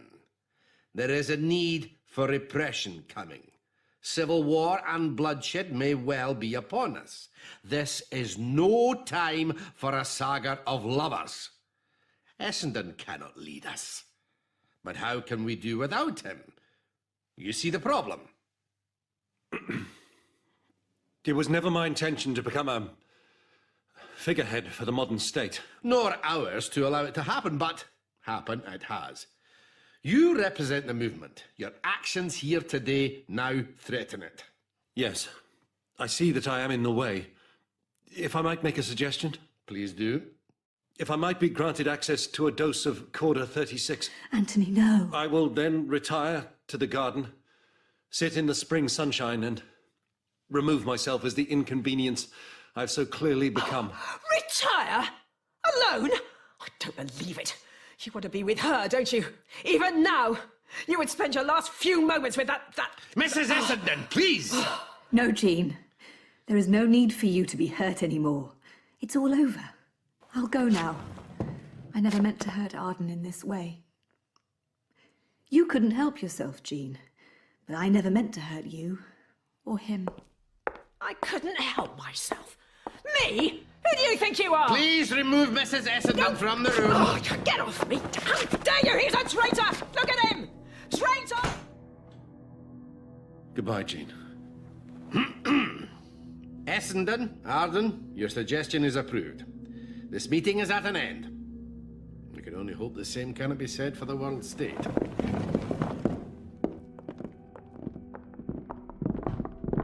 The drug they're giving him? A suicide pill. Quite painless. Just because of an affair? Of course not. He's removing himself from the council, from everything, so he can't be used as a weapon against the world state. It's appalling. Yes. Yes, it is. You'll think I'm stupid, I'm sure, but Essendon, he's a hero to me. All my life I've read about him, the work he did, the effort, and now his fall. I didn't want to come here. To see your idol with his feet of clay. But now we're here. I have to see it all. I'm sorry, but I have to. It's beautiful. Do you think there's such a thing as a good place to die? What do you mean? Something people say, isn't it? This was a good place to die. People say that? Well, probably not in real life, no. But they do in movies. It always made me think, though. Would it really matter? Does geography make the remotest difference? I mean, obviously I wouldn't want to die in the middle of a war zone or a burning building, but assuming the location itself isn't the thing that's killing you, and would it matter? Essendon clearly thinks so. Does he? He wants to be surrounded by beauty. He wants the last things he sees to be pleasing. I could stare at a rose for hours, but I don't think it would take my mind off dying. The greatest sunset in the world wouldn't distract me from the final slow beating of my heart. Personally, I think he just wanted to be alone. And yet, here you are. Oh, I'm sorry. I didn't mean for you to, I mean, I didn't know you were... Doesn't matter. Come over. Sit down. I'll shuffle up. It's wrong of us to intrude. As you are clearly aware, I haven't got time for polite refusal. Sit down. You clearly know me, but I don't know you. I think it only polite you introduce yourselves. I'm Jane, and this is Philip. We're visitors. Visitors? We're here from... Tell him the truth. That's hardly a good idea. It's the least you can do. Is the truth so difficult? She's from your future. I'm from an alternative world to this. She's showing me her history. Well, the truth is difficult. It's true. It doesn't matter why, but it's true. All right, then. I'll believe you. Really? I haven't got time for skepticism. If nothing else, this should be an interesting final conversation. So, what does the future care about the death of a stupid man in a garden? As tourism goes, it seems somewhat morbid. You're not a stupid man.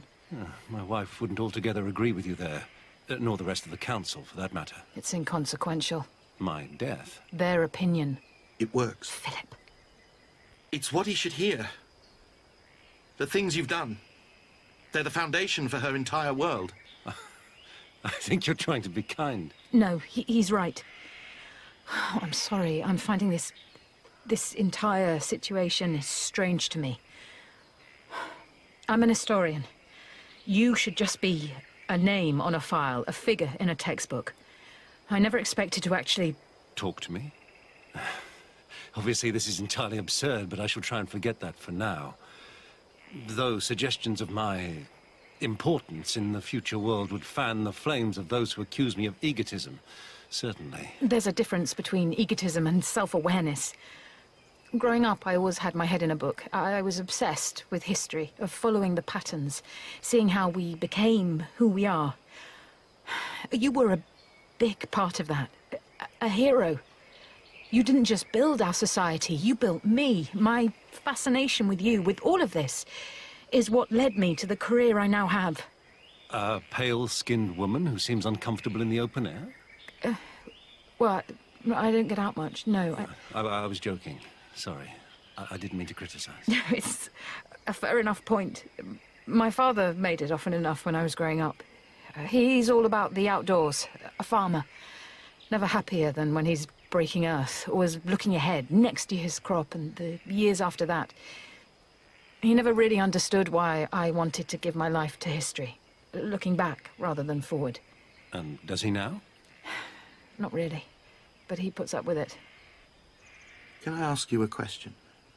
I can hardly refuse. Jane is, she's showing me her history because she considers it important. There's the possibility of it not coming to pass, and she wants me to help her change that. This gets more absurd by the minute. I know, sorry, but I just wanted to hear from you why this is important. To me, everything you've done could seem, well, like the establishment of a dictatorship. Yes. Yes, it could. I suppose it is, in a way. But a dictatorship requires a dictator, and that's the difference, isn't it? At least I would hope so. I've staked my life on the fact, quite literally, as it happens. What we've tried to build here, what I hope will continue to take root and flourish, like the flowers in this quite spectacular garden, is something more universal than a dictatorship. Yes, it took a degree of force to implement, but it's not something that was built on ego or arrogance. It was built to benefit everyone, the entire world. Some people needed convincing of that. They needed to be shaken from the old ways and into something new. A world as one, a society that had no place for petty fiefdoms or selfishness, a single, cohesive state that looks after itself. A dictatorship. If it is that, then we're all the dictator, every single one of us. I think it was worth it. I hope history will prove us all right on that. It does. There comes a point when we have to grow up, to stop killing each other, throwing away lives on pointless empty squabbles. I'm sorry. It's getting hard to talk. To just work together for once. Getting hard to talk? You've already taken the drug. Of course. It takes a while to work, and I didn't want to get cold feet. It would have been so easy to think only of myself. To run. To hell with the council. Why should I die for you all? Yes, that would have been easy. But this was never meant to be easy. Important things never are they? Can you tell me something? Of course. Elizabeth. Does history mention her? Is she all right? She never truly gets over today. She feels responsible for your death. Silly woman. If anyone should take the blame, it's me. I couldn't help loving her. But she works to fulfill your promise. She fights to keep the world state together. Your legacy is everything to her. I might have wished that she'd gone off and been happy. This life was never quite enough for her. But good for her. Yes. Good for her. I've got you. Sorry. I think... Yes. I think the drug's all but done now. I can't actually feel my...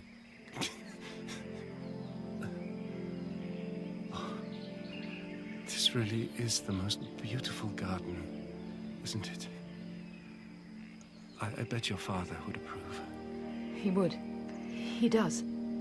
We visited when I was a child. It's a monument now. It's absurd.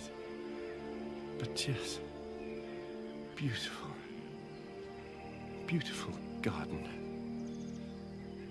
Beautiful world. Help me with him. There's nothing we can do. He's gone. Dead. I know, but I don't want them to find him spread-eagled on the floor. He deserves more respect than that. Let's lay him out on the bench.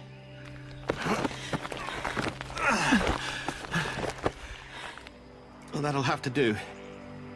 We should go. Yes, we should. To see the world he helped to make. What you said about his lover, about Elizabeth. I lied. She kills herself in an hour's time.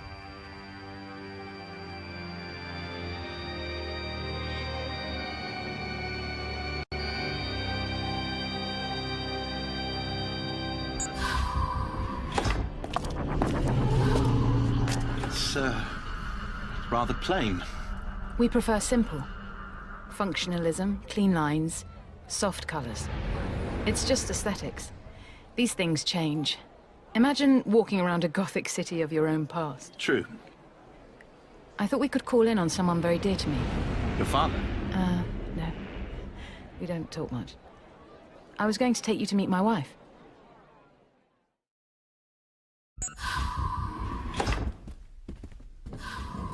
Jane!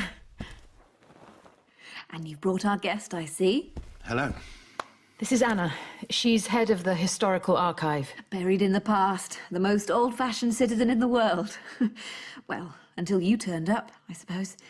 Come through to the terrace. It's far too nice to stay indoors. As if you ever mind being cooped up inside. That's where they keep all the records. True. We're both guilty of wallowing in the past, aren't we? Still, we need to blow the dust away occasionally. Take a seat. So, Mr. Raven, what do you make of it all? It's, impressive. Certainly. A lot to take in. Philip remains unconvinced of the virtues of the modern state. I should hope so. Skepticism is healthy. None of this would have been possible if we hadn't questioned what we saw around us. Questions bring change. Change leads to improvement. What can I tell you about our brave new world? I don't know, really. How does it work? What's your lifestyle? It's all based on common sense, really. A society that listens to and makes the most of its members is a happy and successful one. Our education system is quick to recognise the skills and interests of our pupils, and their education and eventual career is tailored to that. If you have an aptitude for engineering, you're guided towards becoming an engineer. If you love history, you end up here at the archive. A lot of historical unrest and unhappiness came from resentment. People looked at their life and decided it wasn't the one they wanted. They hated their jobs, they didn't have enough food, they didn't enjoy the places they lived. When you address those issues on a global scale, they're easily removed. There's more than enough of everything to go round, after all. Poverty is only a symptom of a destabilised, imbalanced economy. Even in your time, the notion of famine, for example, is frankly absurd. You have more than enough food to feed the world, you simply have a society that doesn't allow for the easy distribution of that food. But that's easier said than done, though, isn't it? Not really. Not if you think globally, that's the key. If you take the world as a single unit, utilising its resources equally and fairly, there simply isn't a problem. It's only politics and fractured government rule that stops it working. I suppose it comes down to greed, a somewhat alien concept to us. How can you be greedy when you have everything you want? So nobody steals anything anymore? Oh, there are occasional cases. Anomalies, really, when you consider the maths. Last year, for example, there were 715 cases of theft reported worldwide. In all those cases, it was the theft of an unusual object, a piece of art, say, or a pet, something that seemed individual. And murder? Again, it happens. We're not perfect. We're the product of only 100 years of social development. Not every negative impulse or act can be eradicated in such a time. It's rare, though, and usually the result of psychological illness, a field in which our social psychologists are making leaps and bounds. Philip knows how debilitating mental illness can be. Yes. Yes, I do. Only 100 years of development. Precisely. Nothing at all in the global scheme of things. Imagine what we might achieve in twice that, 5 times that. It's an amazing thought. It's a future mankind deserves. Thousands of years of conflict and inequality, then 100 years fix it all. It seems impossible. And yet here we are. There's one obvious question you haven't asked. What's that? Perhaps it says something about your culture that it didn't occur to you. Or perhaps it just says something about you. You haven't asked whether we're happy. And are you? I suggest you go out there and ask. It's really the only thing that will convince you. Take as much time as you possibly can. Days, weeks even, however long we can keep you fixed here. That's the advantage of time travel. We can always get you to your meeting on time. But the situation is urgent. Oh, Jane, nothing's ever that urgent. You're mistaking your natural determination to have this intervention be a success with a ticking clock. We can make it work. We have to. Philip must be convinced. That's all that really matters. If it takes a few hours or a few weeks, the time is irrelevant. I suppose so. See, Philip? I told you the future wasn't perfect. Some of us still haven't learned how to relax. Now, get out there and explore. Talk to people. Understand them. Understand us. Thank you. I think I'll do just that.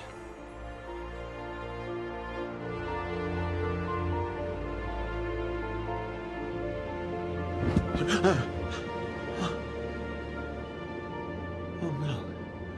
I'm back here. We gave you as long as we could, longer than I ever thought we could manage. I didn't want to leave. You understand then? Finally. I do, yes. Of course I do. It was everything you said it was. I'm sorry I doubted you. And do you think it was worth the price we paid for it? Right now I do. Right now I think it would be worth almost any price. Think like a historian. I know it's difficult because this is your world, these are your people, but remember the future. Remember what you could achieve for the entire human race. Weighed against that, whatever you do now is worth it. isn't it? Yes. Yes, it is.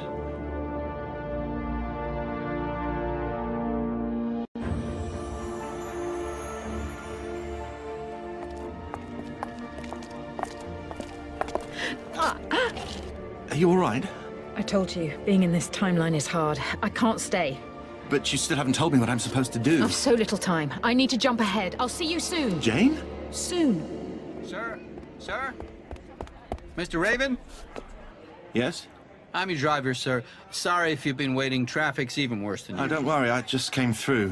If I could take your bag? It's fine. I can manage. Lead the way.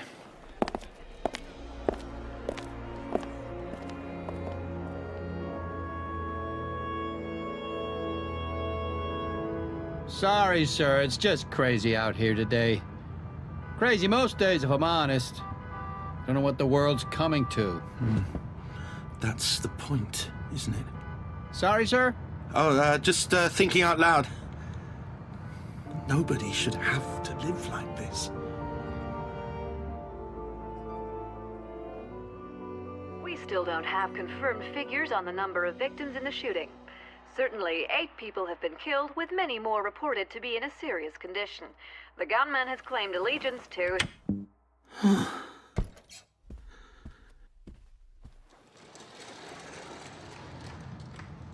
It can't go on.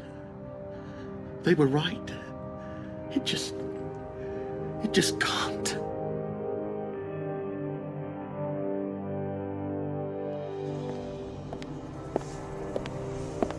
If you could place your case on the conveyor belt, sir, and raise your arms. Of course.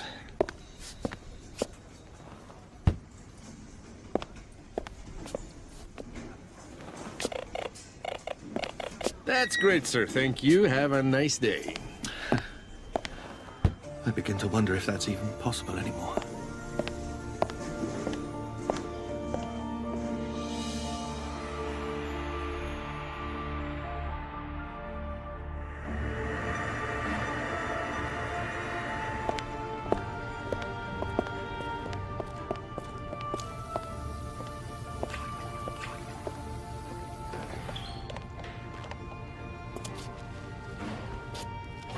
Hello, Philip.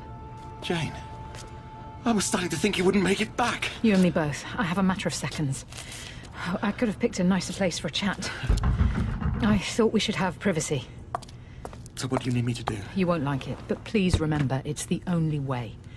Oh, she can magic up gas masks, and now a briefcase, too. It's what's inside it that's important, and this was the only way of getting it through your security. What is inside it? Something our science division have constructed. Something that will do what needs to be done. Do you really want to know more than that? No, I suppose I don't.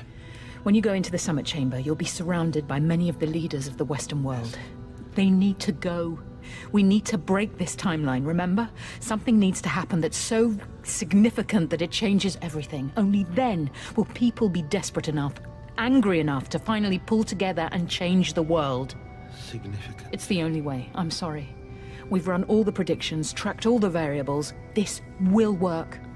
We're not asking you to just take a leap of faith. If you do this, we know that the future will end up the way it should. Isn't that worth it?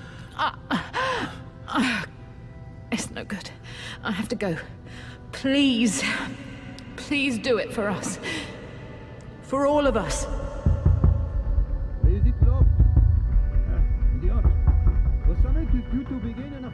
Sorry. I think maybe the catch slipped. I didn't lock it on purpose. Sorry. I'd better get ready. Your cases? Oh, yes. My cases. Oh, typical Englishman, huh? You never can pack light. Yes, quite.